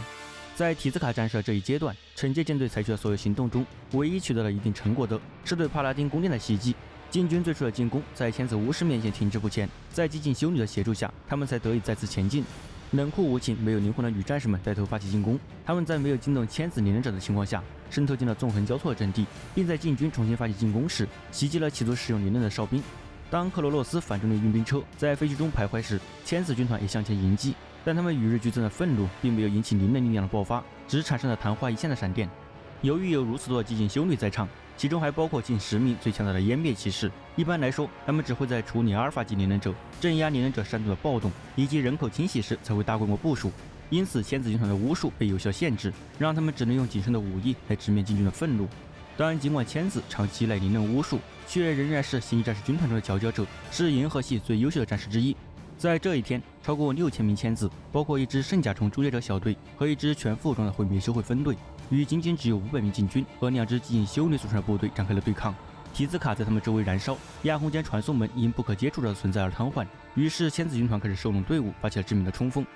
但短短片刻间，他们就已毫无胜算。面对强大的禁军，千子只能以10换1，伤亡代价实在是太大了。然而，千子寻求的并不是自己的胜利，而是为了军团的生存。前锋们不像禁军，通过牺牲自己让兄弟们冲破防线，与后方的激进修女交战，力求在倒下之前尽可能多的杀死他们。阿米塔拉灭毁了近100名精锐剑士，奋力冲向禁军统领瓦尔多，希望能够击伤或杀死黄金军团的领袖。但他们擅长的是快速攻击、侦察、间谍、暗杀和误导，因此只有不到30人成功突破了包围瓦尔多的禁军和护卫。这30人作为一个整体向禁军统领靠拢，每个人都手持长刃，即使没有灵能的加持，他们也能轻松切开陶钢装甲。虽然瓦尔多最终将他们全部杀死，但自己也付出了巨大的代价，因为至少有1名猩红战士在禁军统领的身上留下了印记，用鲜血染红了金色盔甲。短短几分钟内，千子先锋就被消灭了，但惩戒军团也为此付出了惨重的代价。瓦尔多受伤，数十名禁军被杀或致残。考虑到他们强大的恢复力，伤亡人数也许不会太多，但最严重的是，有近500名激进修女被杀。尽管损失惨重，但禁军仍坚持不懈，摧毁了帕拉丁宫殿周围设立的自由军团防御工事，并于第8和第12大连在提斯卡老城会合。溃不成军，仅凭借了自由军团战士们几乎没有机会抵挡惩戒军团和太空野狼的联合进攻，只能面对被杀的命运。抵达提斯卡老城后，瓦尔多迅速将激进修女分散到了太空野狼分队中，同时让大部分狼群听从自己的指挥，并试图与尼曼鲁斯一起成为进攻的先锋。在荷鲁斯之子和黑色屠宰者的努力下，在提斯卡老城活跃的千子部队已基本清除。帝皇之爪很快就与向城市中心进发的太空野狼主力汇合。由于每支太空野狼主力都有激进修女随行，千子军团的撤退战术开始崩溃，因为亚空间传送门和他们的引力能力变得越来越不可靠，他们再也无法躲避铺天盖地的太空野狼。有些狼群甚至不惜一切代价追着千子进入了亚空间传送门。据帝国指挥官的估计，战斗进入到这一阶段时，千子军团的伤亡人数可能已达3万人，军团战士或死或伤，这几乎占了军团已知兵力的1半。而任何被迫留下或被敌人俘虏的千子伤员都会被立即处决。虽然惩戒军团的伤亡人数与之不相上下，但他们有更多的后备力量来重新组建军队，还有许多野战医院可以让伤员恢复到战斗状态。随着伤亡人数增加，帝国的优势在不断扩大，千子能防守的战线也在迅速缩小，这让惩戒舰队有更多的机会冲垮他们的防线。对于普罗斯佩罗的守军来说，更糟糕的是，现在尼曼鲁斯身边还跟着一支湮灭骑士小队，以及康斯坦丁瓦尔多和几名禁军，这导致千子们再也无法躲避愤怒的狼王，也无法阻挡狼王的冲锋。鲁斯以雷霆万钧之势击中了他们的防线。第8学会和第2学会在猎鹰金字塔的围墙处受到打击最大，后者匆忙集结在防御工事内，并试图运用他们的邪恶力量，但激进修女们已经对亚空间造成了严重压制。尽管如此，他们仍然是一支令人生畏的力量，大约有1万名千子星际战士，装备着人类已知的最可怕的武器，并因傲慢和错误的自尊而怀恨在心。尼曼鲁斯在瓦尔多的带领下撕裂了千子的阵型，在神殿的广场上留下了残破的尸体。而禁军和狼卫则像旧泰拉的古神一样在战场上狩猎，他们金色和灰色的盔甲被灰烬和鲜血所遮蔽。千子不仅没有得到任何怜悯，也没有光荣战死的机会，只有屠杀和惨痛的失败。他们的巫术力量被激进修女那充满压迫性的存在剥夺了，他们周围闪闪发光的城市被黑暗的禁忌武器摧毁，民众被杀害。这一刻仿佛是千子军团的最后一刻，只要一声呐喊，它的存在就会被抹去。然而，尽管没有击掌，也没有动力，顶点之犬号却开始移动了起来。顶点之犬是古老誓言和战争的遗物，是一台隶属于星象军团的军阀级泰坦的尸体，多年来一直当作寂寞的纪念碑矗立在提兹卡。随着普罗斯佩罗的天空发生扭曲，放电火球沿着他强壮的肢体穿过时，泰坦的尸体开始颤动起来，在他苍白的头部舷窗里闪烁着病态的光芒。随后，泰坦发出尖锐的咆哮声，回荡在整个城市，让人听了不寒而栗。当他向前移动，脱离了用来固定的支撑物时，军阀级泰坦以雷鸣般的号角声响应了战争的号召，不仅将金字塔顶部的加固玻璃震碎，还将成千舰队的飞行器像玩具一样从空中抛落。顶点之犬一步步前进，它的四肢笼罩在超自然的无数光芒中，它的武器喷吐出的不是普通的弹药，而是凝结的仇恨之剑，撕碎了脚下如蝼蚁般的入侵者。军阀级泰坦再次开赴战场，普罗斯佩罗的月亮升起，遮住了太阳，将提兹卡笼罩在了黑暗之中。但泰坦的重生并不是欧姆弥赛亚的奇迹，也不是什么秘密技术，而是来自第6学会连长火凤学派圣堂讲师卡洛菲斯的绝望仪式。卡洛菲斯调用了隐藏在提兹卡图书馆中的最黑暗、最恐怖的秘密，在亚空间中制造了一道裂缝，并利用涌入裂口的能量，将自己的灵魂与古老神机结合在了一起，用黑暗的亚空间之火唤醒了衰竭的反应堆。他还在整个城市中释放了巨大能量漩涡，恢复了千子巫师和追随者若隐若现的力量。就在顶点之犬开始他的最后征程，从沉睡者大炮中喷吐出汹涌的次元之火时，千子们也被一股来源未知的能量所鼓舞，并不惜代价的利用这股能量来对付惩戒军团。他们用炙热的仇恨和崭新的力量击退了激进修女的压制，并烧焦了帝皇士兵的尸骨。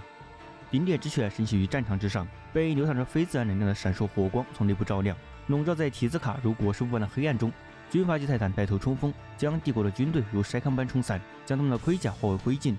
在他的脚下，千子军团如复仇的咆哮浪潮般涌来，他们全身笼罩在灵能护盾中，以崭新的力量挥舞着所有的巫术武器。前一刻，尼曼鲁斯还站在生命的边缘，而现在他就在为了自己的生存而战。普罗斯佩罗周围突然爆发了亚空间风暴，不仅削弱了激进修女的屏蔽，也让幸存的千子变得比以往任何时候都更加强大。他们的巫师闪电和灵能冲击，甚至可以轻松撕碎身着重甲的终结者。更糟糕的是，与轨道舰队的所有通讯现在几乎完全都被封锁，地面指挥官除了能听到自己的咆哮之外，再也无法与其他地面分队取得任何联系。尼曼鲁斯、瓦尔多和他们周围的数百名战士在千子的反击中被孤立，在泰坦骑士陆基武器的面前不堪一击。然而原体和禁军统领并不打算临阵退缩，而是选择进一步向猎鹰金字塔的底部推进，脱离顶点之犬的射程，并为自己规划了一条穿过金字塔的道路。在这里，在金字塔的废墟中央，第2学会连长弗西斯塔卡和第8学会连长奥拉玛格玛躲避着帝皇的拥护者，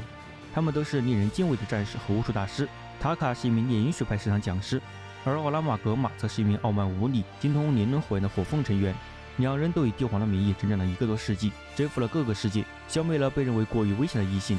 他们凭借自己的武艺和力量，创造了一个又一个传奇。塔卡曾凭一己之力生成了一面巨大而坚硬的灵能护盾，完全抵挡住了一架异形泰坦的火炮攻击。但与他们所要面对的战士相比，两人都显得像是新兵一样。多亏了那一刻流淌在体内的亚空间之力，他们才有能力挑战这些血腥的战争典范。然而，这股力量似乎还是不够。两位巫师动用了他们所有的储备，从卡洛菲斯制造的亚空间裂缝中汲取了所有的力量，将所有的邪恶巫术，尼曼鲁斯曾在尼凯亚警告过帝皇的一切，都用到了惩戒军团的身上。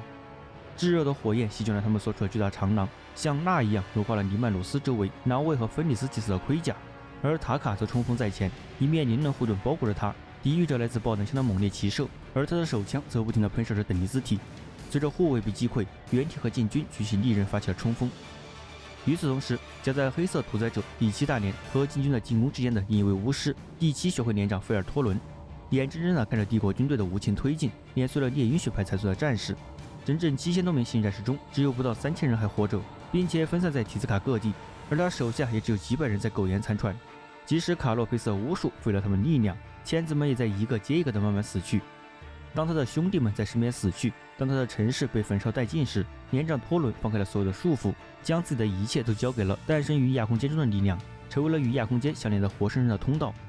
当太空野狼和千子军团围绕着费尔托伦迅速崩溃的身躯展开厮杀时，耀眼的光芒爆发，摧毁了他们，巫师的生命也随着自身力量的耗尽而终结。在当时，这一事件只是叛徒军团记录在案的众多年的一场事件之一，而在各种支离破碎的战报中，它就被忙碌的战场指挥官们忽略了。然而，通过对事件进行全面还原后发现，正是这一事件引发了千子军团作为一个星际战士军团，甚至可能是作为人类的灭亡。以这一事件为起点，学者们以惊人的准确性追溯到了千子军团的覆灭。费尔托伦的牺牲引发了连锁反应，并迅速蔓延开来，导致千子军团开始走向失败，陷入了血肉变异的阴险诅咒中。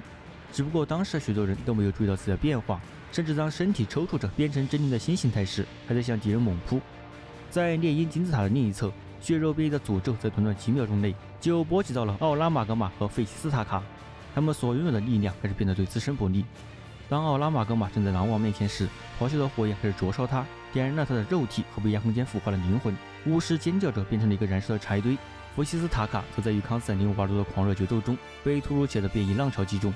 他曾经高贵的身躯膨胀起来，变成了一个令人憎恶的怪物，其畸形的外表甚至让禁军统领都感到震惊。然而，这具新形体虽然外表腥臭，却高高在上，傲视着黄金战士。他是如此愤怒，以至于击退了帝国最强大的战士之一。在距离阵中更远的地方，费尔托伦释放了诅咒，席卷了试图阻挡太空野狼进军和进行修女的第2学会和第8学会的队伍，让学会中近1/10的签字在血肉变异的阵痛中挣扎。然而，因巫师释放的亚空间诅咒而屈服的，并不仅仅只有签字军团，一些太空野狼也被自己基因中的诅咒所折磨。但许多后来撰写提兹卡战役编年史的人都省略了这一细节。事实上，太空野狼自己也尽力将其从历史中抹去，但保存在帝国档案库中的事实却不容否认。在费尔托伦以毁灭性的方式死去后不久，猎鹰金字塔周围的战场上就出现了大量的怪物。与红色海洋不同，从灰色海洋中涌现出来的是如同传说中的狼人一样的狂热生物。在托伦释放的血肉变异诅咒的影响边缘，军阀级泰坦顶点之犬在卡洛佩斯灵魂的引导下，踉踉跄跄地向着太空野狼风暴鸟降落的港口走去，试图粉碎桥头堡，切断为尼曼鲁斯输送弹药的补给线。每迈出艰难的一步，泰坦就会摧毁一整个城市街区，杀死数十名太空野狼，对提兹卡造成的破坏丝毫不亚于黑色屠宰者。当他受损的四肢瞄准远处目标时，绿色火光在他周围划出一道的弧线，亚空间之矛在轻易的帝国分队中制造了缺口，并将整个中队的战机从天空中击落。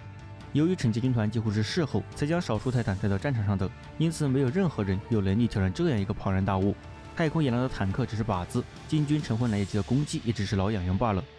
然而，当托伦释放的能量到达顶点之犬时，其效果是毁灭性的。他撕裂了将泰坦收服在卡洛斯控制下的精妙魔法，为反应堆提供动力的亚空间火焰也因此失去了控制，在其躯体下方喷发并引起爆炸，碎片如雨点般席卷了城市的中心地区。直到最后，古老泰坦体内的巨大能量库在一次爆炸中释放了出来，震动了整个天空。最终，顶点之犬号倒在了提兹卡上一片的建筑，压倒了城内的巨大装甲，并在提兹卡上空形成了巨大的火焰风暴和血色的云层，以泰坦燃烧的尸体为中心扩散开来。而当顶点之犬倒在黑压金字塔的残骸中时，地狱终于降临到了提兹卡，所有在场的幸存者都会为接下来的事情感到后悔。在军阀级泰坦被摧毁后，普罗斯佩罗低层大气中爆发了一场局部亚空间风暴，与提兹卡中心地区的所有通讯都戛然而止。无论是高轨道鸟步仪还是聚集激光通讯器，都无法穿透笼罩在该地区上空的面纱。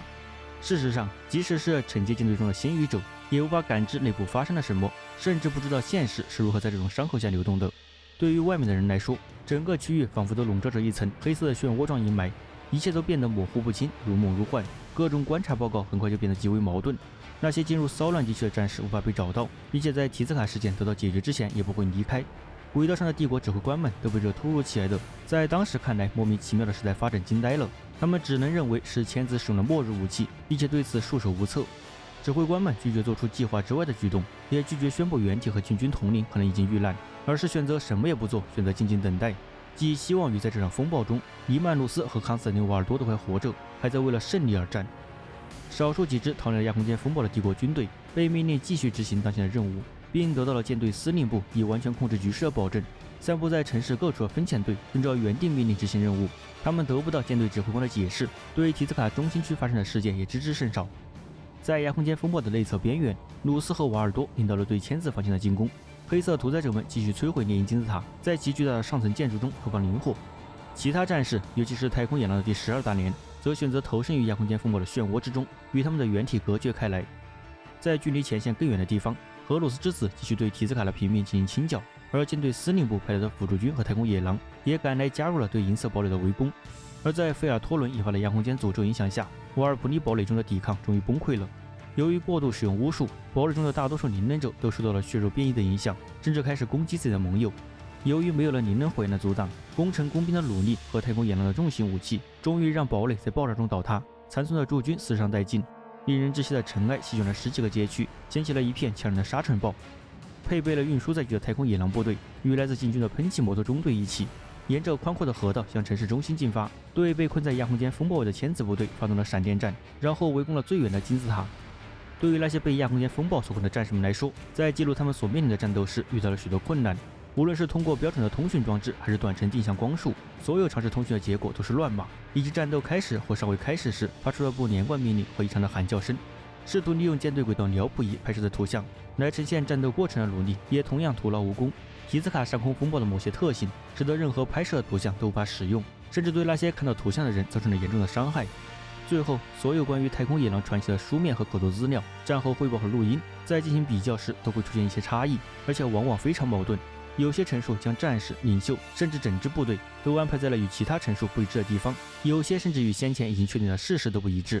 至少有3种经过核实的说法，在其他方面都与已知的事实相混淆。在其他情况下，双方的目击者讲述了其他参与者都不记得的战斗，或者交战的持续时间比其他资料所说的要长或短得多。从这些明显的差异中，人们只能推测，席卷提斯卡中心地区的亚空间风暴对现实结构产生了某种形式的扭曲，它撕裂了各个维度，将时间分裂成了混乱的模式，使所有被困其中的人都容易产生严重的幻觉。后世一些比较古怪的学者猜测，这场风暴可能让他们看到了另一个版本的未来。在这个新版本中，事态的发展轨迹是截然不同的，但大多数可信的历史学家都否定了这种愚蠢的猜测。无论起因如何，以下的内容都是基于现有的关于提斯卡最终战役最可信、最不矛盾的记录。在某些情况下，它可能与某些神话或流行的假设相冲突，但据我所知，以下内容代表了对普罗斯佩罗之坟最完整和最准确的描述。故事开始于停电之犬被毁，亚空间风暴出现后，黎曼鲁斯和瓦尔多不受风暴的干扰，继续向前推进，但其仍阻碍了他们与轨道舰队和分散在城市各处部队的通讯。根据大多数人的说法，在风暴的范围内，大约还有12000名来自各个大连的太空野狼，近400名禁军和大约1500名激进修女，以及2支停电外围卫队。而他们的对手有大约7000名千子、尖塔卫队和大部分圣殿骑士团以及其他军团的零散部队。在第3学会连长哈索尔马特和第1学会连长阿泽克阿里曼的指挥下，大部分守军在阿斯塔特神殿和亮与金字塔之间形成了一道新的防线，将主要兵力部署在了最靠近大图书馆和光芒金字塔的防线中央。在这里，他们决心尽可能长时间的坚守，而成千上万幸存的平民和人类士兵则试图撤退到仍未被摧毁的光芒金字塔内部。在迄今为止的整场战斗中，普罗斯佩罗之主一直躲藏在这里，他的子嗣们在这里布置了最后的防御工事。在亚空间风暴出现和停电之泉陨落之后，千子军团在混乱的掩护下撤退了。然而，太空野狼和盟友都是顽强的战士，即使是如此大规模的灾难，也只能减缓他们的攻势，无法击退他们的进攻。黎曼鲁斯和瓦尔多迅速指挥所遇到的部队，并派出侦察兵召回远处陷入风暴的部队。在没有可靠的通讯的情况下，最好的办法就是靠人力来传达命令。他们选择让小股兵力继续推进追击守军，而不是放任千子撤退，同时搜寻所有可用的人员。双方的孤立部队都被分散到了中心区，任由他们尽其所能地进行战斗，死后也不会留下任何记录。无论他们在战斗中做出了怎样的英勇事迹，都将永远消失。在许多情况下，这些不为人知的对抗是如此狂暴，无论是太空野狼还是千子军团，他们都被亚空间风暴的影响和自身的愤怒或精神上的虚荣转化为了充满仇恨的癫狂生物。在争夺提斯卡中心地带的战斗中，帝国军队和叛军都与这些生物展开了小规模战斗，因为他们中的许多人根本不分效忠对象或意图，见人就打。黎曼鲁斯和瓦尔多驱散了攻击军团的邪恶生物，随后便准备攻击千子军团新组建的防线。他们预计会遭到一连串的灵能攻击，就像在之前的交战中经历过的那样。于是指挥官们将部队组织成紧密的队形，每个队形内都有若干名激进修女。但这些纵队十分笨重，在没有通讯设备的情况下，协调他们的前进是一个缓慢而费力的过程，这就给了千子足够的预警和防御时间。然而，当帝国军队向前推进时，迎接他们的是步枪的轰鸣和不断的嚎叫，而不是无数火焰的怒吼。因为千子现在也害怕使用自己的力量，生怕触发他们体内的血肉变异。军团之间的最后一战将以最古老的方式进行：步枪射击、炮弹轰炸、刀剑相逼、盔甲碰撞。两支队伍如雷霆般撞击在一起，将他们的怒火倾泻在那些曾经是兄弟的人身上。随着帝国军队的推进，双方都有数百人倒下，千子军团的战线也变得如弓弦一般弯曲。在太空野狼装甲中队的带领下，提风重型工程坦克和如齿象超重型突击运输车将堡垒里的千子打得丢盔弃甲，侧翼还遭到了泰拉辅助军的骚扰，已经被逼到了失败的边缘。因此，千子中有一些人已经绝望了，或者说他们充满了仇恨，并再次将自己的灵能力量充分释放了出来。在血肉变异笼罩他们之间的片刻，这些战士将自己完全交给了亚空间，给太空野狼造成了严重伤害。因为快速推进的狼群已经远离了激进修女那缓慢脆弱的阵型，而通过这些绝望战士的牺牲，千子军团成功击退了帝国的进攻，守住了最后一道防线，却让更多的战友血染提兹卡废墟。太空野狼和帝皇之爪3次率军进攻，又3次被击退，但每一次都进一步缩小了千子的防线，7000人变成了6000人，然后只剩下了5000人，直到千子军团在一片汹涌的灰色和金色海洋中只剩下一滴红色。沿着危险的薄弱战线，千子和盟友都在为最后的行动做准备。伤员们得到了武器，让他们有尊严地结束生命，以免在无力作战时只能接受残酷的死亡。弱者在绝望中都是平等的，不论是孤军受辱的圣甲虫终结者，还是周围憔悴的践踏卫队士兵，他们在悲剧中变成了老兵。第15军团仅存的几个新兵被挥舞着斧头的圣殿骑士保护着，他们的外衣早已血迹斑斑。从高高在上的总督到最卑微的民兵，都在废墟中等待着死亡的咆哮，每个人都在为最后一次袭击做准备，以报复那些给普罗斯佩罗带来毁灭的人。而在对面，黎曼鲁斯和帝国的战士们聚在了一起，因为他们也知道这将是最后的一战，是他们用数千次血腥追杀换来的最后一击。这就是太空野狼的真实写照，没有传说和诗歌中歌颂的辉煌征服，没有与一群叛徒的战斗，有的只是对少数人无声的最后屠杀。千子军团的骄傲让他们走上了错误的道路。然而黎曼鲁斯和他的狼群对责任并不陌生，也不是虚荣和感情而奴隶。同样，瓦尔多和他的战士们始终将帝皇的意志置于自己的欲望之上，而激进修女则保持冷静和坚定，他们无愧于自己的使命，因为这些战士在最后的冲锋中没有丝毫退缩。惩戒军团集结在一起，只等黎曼鲁斯的战斗号角声响起，就会展开屠杀。刹那间，迪兹卡上空万籁俱静，就连周围的亚空间风暴也消散了，仿佛整个银河系都在静静地注视着即将发生的一切。随后，就在众人面面相觑的时候，他终于来了。马格鲁斯·普罗斯佩罗之主前来挑战命运本身。在整个提兹卡战役期间，以及在惩戒舰队逼近普罗斯佩罗的漫长岁月里，马格鲁斯一直保持沉默，向子嗣们隐瞒了舰队的存在和目标。他拒绝参加战斗，不是为了拯救他的军团，不是为了保护提兹卡的人民，甚至不是为了保存众多图书馆中的珍贵知识。等到第15军团的末日即将来临，当一切都已注定时，马格鲁斯却采取了行动。我们不知道是什么奇怪的动机让他从沉思中走了出来，甚至连他不采取行动的原因都还是学者们猜测的问题。如果他是在寻求救赎，那么为什么要在最后一刻放弃沉默呢？如果他追求的是能流传战局的巫术，那么为什么要在最需要的时候放弃呢？许多人将矛头指向这场战役的最后时刻，并声称这场亚空间风暴是马格鲁斯的杰作，是他用鲜血换来的。我们可能永远无法确定，也许就连马格鲁斯自己也不清楚他为什么要上战场，也不清楚他最后的命运会是怎样，也许他只是被情感冲昏了头脑。由于笼罩着提兹卡大部分地区的亚空间风暴的影响，几乎所有关于这场兄弟相残决斗的描述都笼罩在了神话和不确定性之中。关于这场决斗的记载很少，甚至连哪位原体取得了胜利都没有一致的说法，因此其中大部分都被学者们忽略了。最广为接受的是黎曼鲁斯的记载，他被纳入了太空野狼的普罗斯佩罗传说中。然而，激进修女指挥官无魂女王珍提亚科勒的描述揭示了真相。我在讲述狼王与巫师会面时，选择了这一叙述作为重点，因为我认为不可接触者对亚空间风暴的抵抗力，让他能够准确地记住如此重要的事件。这是一场基因原体之间的对决，在人类历史上几乎前所未有，也许就泰拉毁灭前的古老神话除外。光芒金字塔的塔尖碎裂了，一声惊雷震撼了整个世界，在它消亡之后荡起了层层涟漪。马格鲁斯在黑色闪电的簇拥下降临战场，与他的兄弟对峙。随着两位原体的交锋，环绕提兹卡中心的风暴愈演愈烈。许多记载都表明，在场的所有人都听到了丝丝的低语，驱使他们采取了事后不愿提起的行动。雷鸣般的狂风撕裂了战场周围的建筑和纪念碑，但包括守夜会指挥官克罗在内的一些记载都提到，两位原体之间曾有过平静的对话。不过，所有人都认为战斗是从狼王的怒吼开始的。至于谁先动手，这就没人知道了，因为双方的武艺是如此高超，以至于在场的人中，也许只有瓦尔多能够跟上金斧和银刃的交锋。黎曼鲁斯的狂暴和残忍与马格鲁斯的灵能和技巧相遇，挡在他们面前的一切都被一扫而空。无论是提兹卡的坚固建筑，还是星际战士装甲战车，那些试图插手帮忙的子嗣，在原体意识到他们的存在之前就被歼灭了，就连禁军也不敢插手这样的决斗。原体周围一片混乱，是战斗的狂热，也是亚空间对现实的非自然影响。因为当马格鲁斯动用所有的禁忌力量时，他撕开了维度之间的面纱，释放出了居住在亚空间中的生物。两位原体则试图用刀锋和意志压倒对方，但都寸步不让，都因帝皇的基因工程变得所向披靡。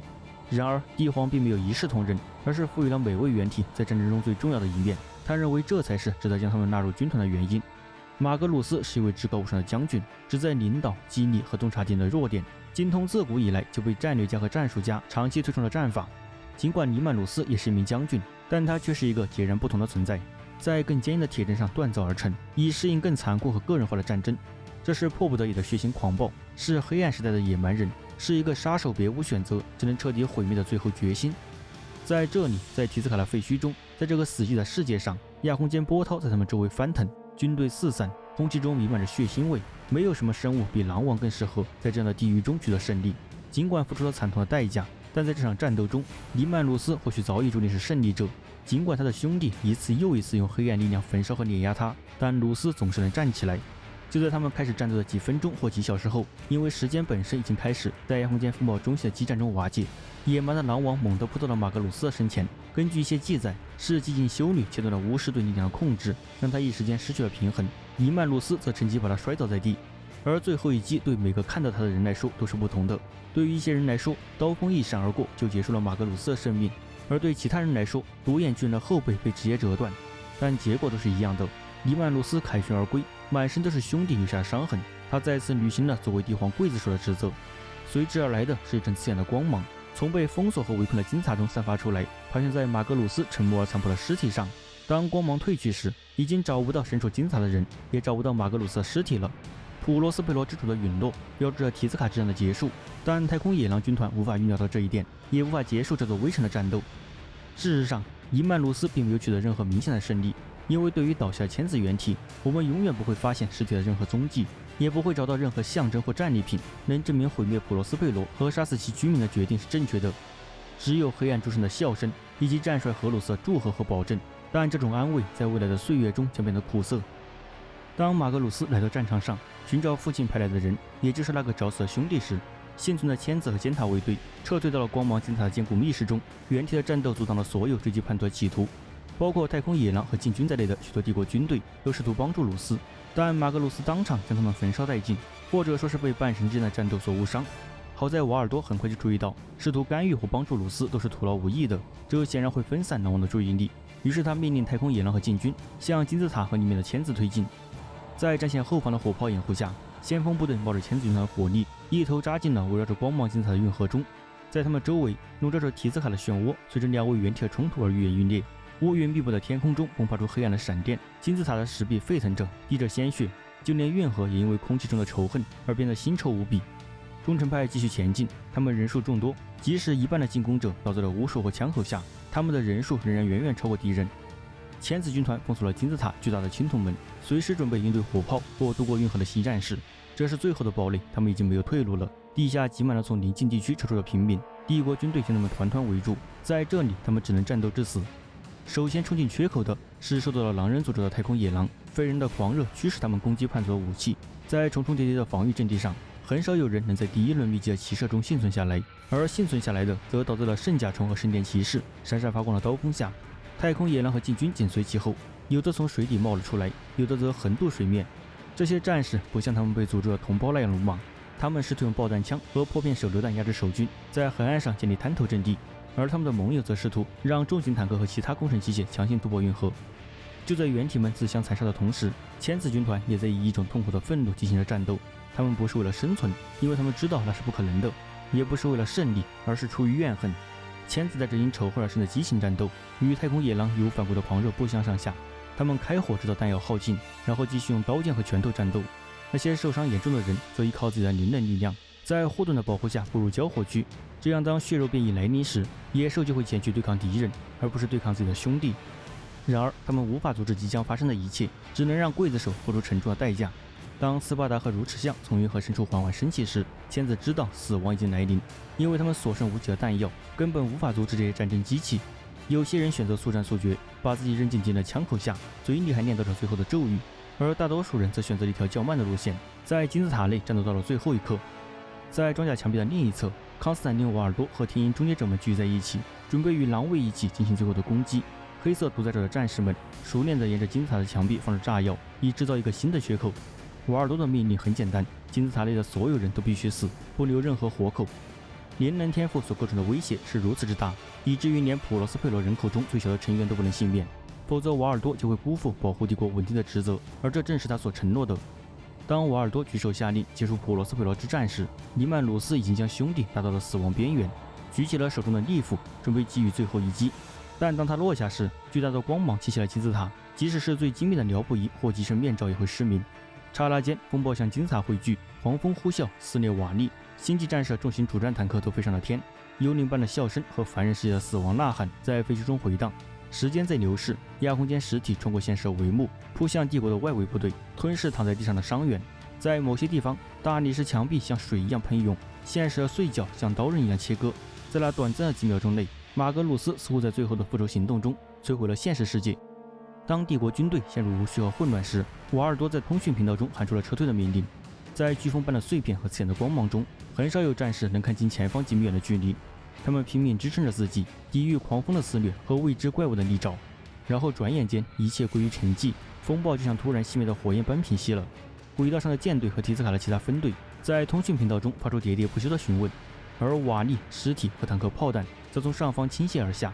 光芒金字塔只剩下了一小片废墟，其装甲外墙被爆得光秃秃的，而前一刻还在那里避难的数千名士兵和签子已消失得无影无踪，就连他们的尸体都没有找到。围绕光芒金字塔战斗的最后时刻，留下了数十个未解之谜。即使在荷鲁斯之乱的灰烬早已冷却的今天，在谈论重建帝国的时候，我们对那里发生的一切仍有许多不解。翻阅与这场战役有关的各种文献，我们可以推测，在光芒金字塔中大约有3000名幸存的签子，还有数量相近的普罗斯佩罗卫队，或许还有多达1万名平民挤在金字塔底部的地下墓穴中。但这些人都在顷刻间消失了，没有留下任何痕迹，甚至没有留下焦痕或飘落的灰烬。在瓦尔多的命令下，众人对金字塔周围和下方的废墟进行了彻底搜查，以确保没有人通过常规手段逃脱。而黑色独裁者对金字塔的残骸进行了检查，以确定是哪种类型的武器会造成如此大的破坏。但所有这些努力都未能解答普罗斯佩罗之战结束时的谜题：近2万名叛徒和难民是如何免遭帝国审判的？马格鲁斯的子嗣们和他们父亲的尸体又遭遇了什么？当然，近年来我们也了解到了一些不为人知的真相。首先，马格鲁斯在普罗斯佩罗之战中幸存了下来，而且至今还活着。其次，从普罗斯佩罗消失的签子也都活了下来，他们后来还袭击了泰拉。虽然这些事实并没有告诉我们签子是如何逃出来的，但他们确实设法逃脱了。人们普遍提出的解释是，马格鲁斯以凡人形态实行的最后巫术，是将军团的幸存者传送到了一个遥远的世界。这一壮举不仅超越了所有已知的灵能者，也超越了火星机械界的技术奇迹。虽然通过某些形式的灵能法术可以在不同点之间进行短距离传送，但很少有壮举能让距离超过几公里。虽然可以通过技术手段穿越亚空间进行旅行，但这需要强大的能量、有效的屏蔽技术，而且往往需要大量的时间。如果马格鲁斯真的使用巫术来拯救他的子嗣们，那么这将是一个真正具有可怕力量的灵能大师的壮举，甚至超越了帝皇的能力。不过最近，灵能专家与特工在提斯卡废墟进行了调查，发现了一些有趣的异常现象。其中最引人注目的是，光芒金字塔的遗迹仍然带有强大的灵能电荷，让人联想到了大量能量的消耗，很可能是大量灵魂的献祭。这种献祭最有可能成为灵能传送的催化剂，并且鉴于普罗斯佩罗的原住民和签子中具有高比例的灵能潜能，他们将为这种行为提供理想的媒介。但事实上，根据现有数据推算，即使将金字塔中的绝大多数人都献祭给亚空间，其产生的能量也只够传送少数人，甚至只能传送1个人。然而，这与仅在10年后就在泰拉上出现的一支规模相对于半个签子军团的部队并不相符。对于他们来说，训练出新一代签子的时间实在是太短了。当然，即使已知的3000名幸存者撤退到了银河系另一端的隐蔽要塞，他们也不足以解释在泰拉之战中出现了超过1万名签子的原因。事实上，没有任何可信的理论能够解释与签子逃亡和再现有关的所有未知因素。我们只能考虑最不可能的假设，比如以前被忽视的亚空间实体，也就是所谓的混沌之神的干扰。不过，这一理由并没有得到泰拉议会的认可。在对这些问题感兴趣的人当中，有些人认为马格鲁斯并非拯救签子军团的唯一责任人，因为他并不拥有这样的力量。取而代之的是另一个实体回应了他的求助，那是一股强大的力量，在浩瀚的亚空间之海中不安地沉睡着。这个实体从新战士军团中挑选了一个他认为值得培养的人，并把他送到了安全的地方。据推测，我们后来看到的签字只是红字，是这股原始的变化之力创造并赋予其力量的。这些签字的真实程度或许足以愚弄真正的幸存者，让他相信红字是曾经的兄弟，并诱使他按照这个实体的要求施展巫术。在所有签字中，似乎只有一个人值得如此关注，他就是阿泽克·阿里曼，曾经签字军团的首席智库。但这样的故事是如此虚构和不可能，以至于给予他最轻微的信任都显得疯狂。而签字的真实命运极有可能永远不为帝国所知。随着马格鲁斯的陨落和光芒金字塔中叛徒的消失，笼罩提斯卡中心的漩涡逐渐减弱。现在，帝国军队通过轨道通讯连接在一起，在提斯卡的废墟中取得了胜利。签字的主力被击败，他们的原体据说也被杀死了。但不可避免的是，尽管马格鲁斯已经战败，但提斯卡废墟上的战斗仍在继续。无力的签子被追杀，盔甲碎片散落一地，还有来自签子军团和太空野狼的诅咒造物仍在废墟上游荡。当亚空间风暴终于消散，帝国骑士、呼叫军和太空野狼最后的预备队得以进入战场，并开始系统的搜索和摧毁行动时，这最后的屠杀进一步加速了。剩下的主要抵抗中心是银色堡垒，这座巨大的堡垒守着提斯卡城墙的东大门。第8学会的一支分队有近2000名战士，并得到了大量制空骑兵的增援。他们在乘坐上坚守了1个小时，然后撤退到了迷宫般的走廊和地下墓穴中开展游击战。在几乎一整天的战斗中，这些顽固的抵抗者仍然是一个重要的威胁。太空野狼和狼卫在隧道中搜寻，直到尼曼鲁斯亲自加入追捕行列才告一段落。即使是第15军团特有的灵能型保星级制空骑兵，也不是一位原体的对手。最终只剩下少数幸存者躲进了黑暗之中。就在这场次要战斗持续进行的时候，太空野狼在向市中心推进的过程中，从瓦尔普尼堡垒的废墟中又涌出了一个营的签子战士。他们在堡垒坍塌的过程中，凭借高超技术和灵能护盾得以幸免于难。指挥官据说是一位名叫索·孔泰普的军官，但他并没有试图与分散在周围的太空野狼交战，而是尽其所能地抢救堡垒中的飞行器和反重力载具。几个小时后，就在太空野狼和禁军被派去攻击这个新威胁的时候，签子们已经利用低空飞行和轰炸后残留的灰烬做掩护，向海面上逃窜了。虽然许多载具在飞行中被击落，但据报道，仍有大量签子逃过了一劫。在城市的其他地方，瓦尔多组建了大量编队，每个编队都有禁军和太空野狼老兵组成，以激进修女为核心，追踪并铲除仍在城市中逍遥法外的孤立敌人。小型抵抗组织通常只有10几个人，很少超过100人，分散在城市的各个角落。他们大多是在战斗中不能面对的签字战士，还有一些是普罗斯佩罗卫队的凡人士兵。他们的队伍在残酷的战斗中几乎全军覆没，其中一些人宁愿投降，也不愿继续无望的挣扎。然而，那些投降帝国军队的人死得更快，他们被毫不留情地枪杀在大街上，任由其在原地腐烂。少数不幸者后来被带走审问。而荷鲁斯之子特遣队的行动范围本来仅限于城北，但现在已经遍布整个提斯卡，开始有计划地清洗每一片区域，不留任何活物。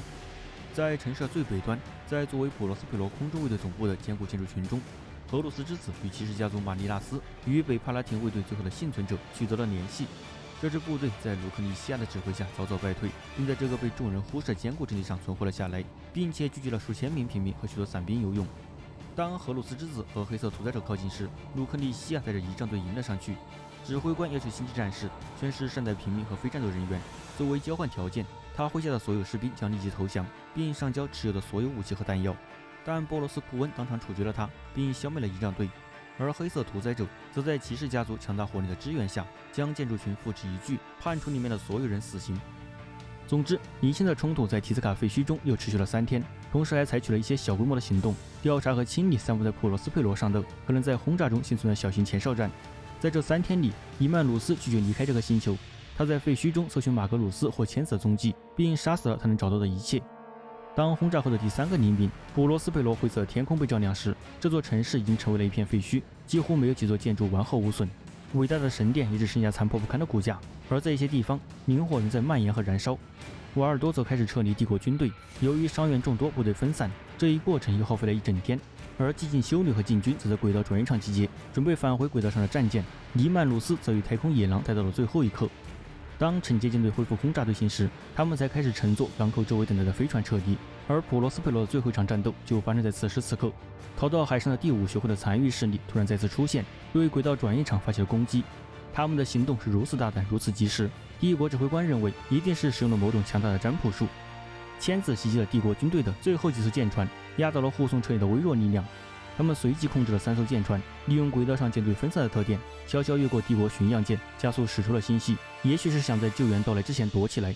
虽然忠诚派的驱逐舰拦截并摧毁了其中1艘，但另外2艘却自此失去了踪迹，可能是在行星的碎片中漂流，因为这类飞船并没有亚空间引擎。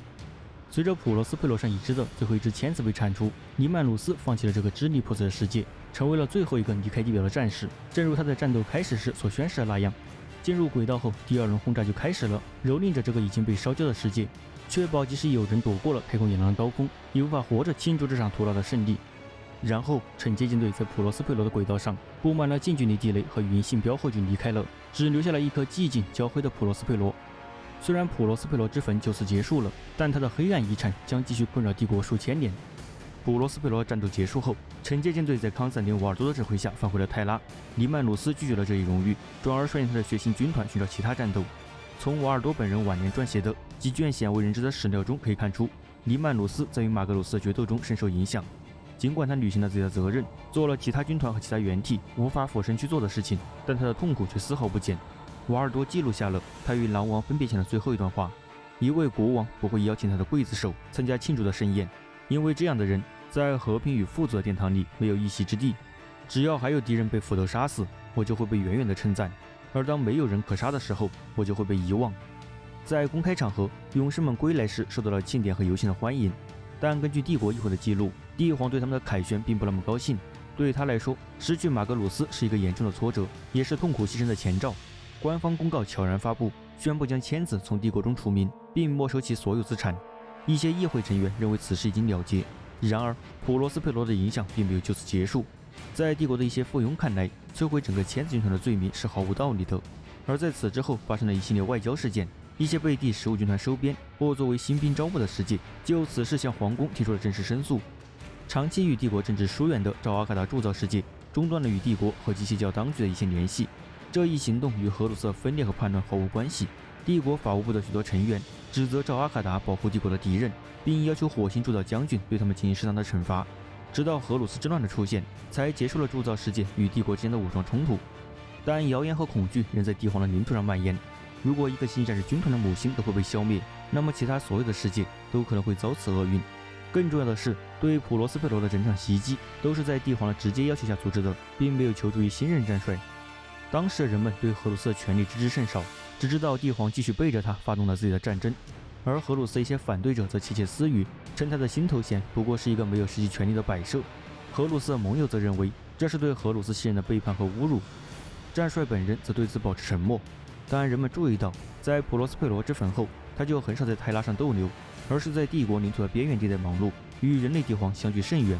就此，新生帝国的统一被一条危险的裂缝所分裂，许多人将其与随后诞生的荷鲁斯之乱联系在了一起。更微妙的是，普罗斯佩罗之战将不可能变成了现实，因为在这片土地上，星际战士军团第一次自相残杀，让日后的背叛有了先例。发生过一次的事情将会再次发生，在其他17个军团中将会出现下一个牺牲品。人们并没有对太空野狼的所作所为感到愤怒，虽然他们触犯了这一禁忌，但却只是奉帝皇的命令行事。但在所有军团中，只有太空野狼拥有与星际战士军团作战的宝贵经验。他们很快就编撰了一套战术和战略，目的是在帝皇下令消灭其他军团时，帮助他们战胜对手。这份欧米伽法典是对其他军团的直接威胁，即使其内容只与荷鲁斯之子和战帅本人分享。而狼王直到很久以后才会意识到这是一个错误的决定。几乎所有军团都要求帝皇销毁欧米伽法典，并谴责太空野狼创造了它。只有午夜领主、阿尔法军团和钢铁之手例外，他们反而要求与所有军团共享。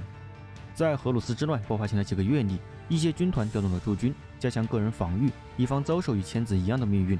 与整个帝国一样，普罗斯佩罗之坟让星际战士军团曾经令人称赞的团结分崩离析。18个伟大的军团曾经团结一致，成为了一支无懈可击的大军。而现在，17支各自为政、脆弱不堪的军队，正等待着下一轮清洗。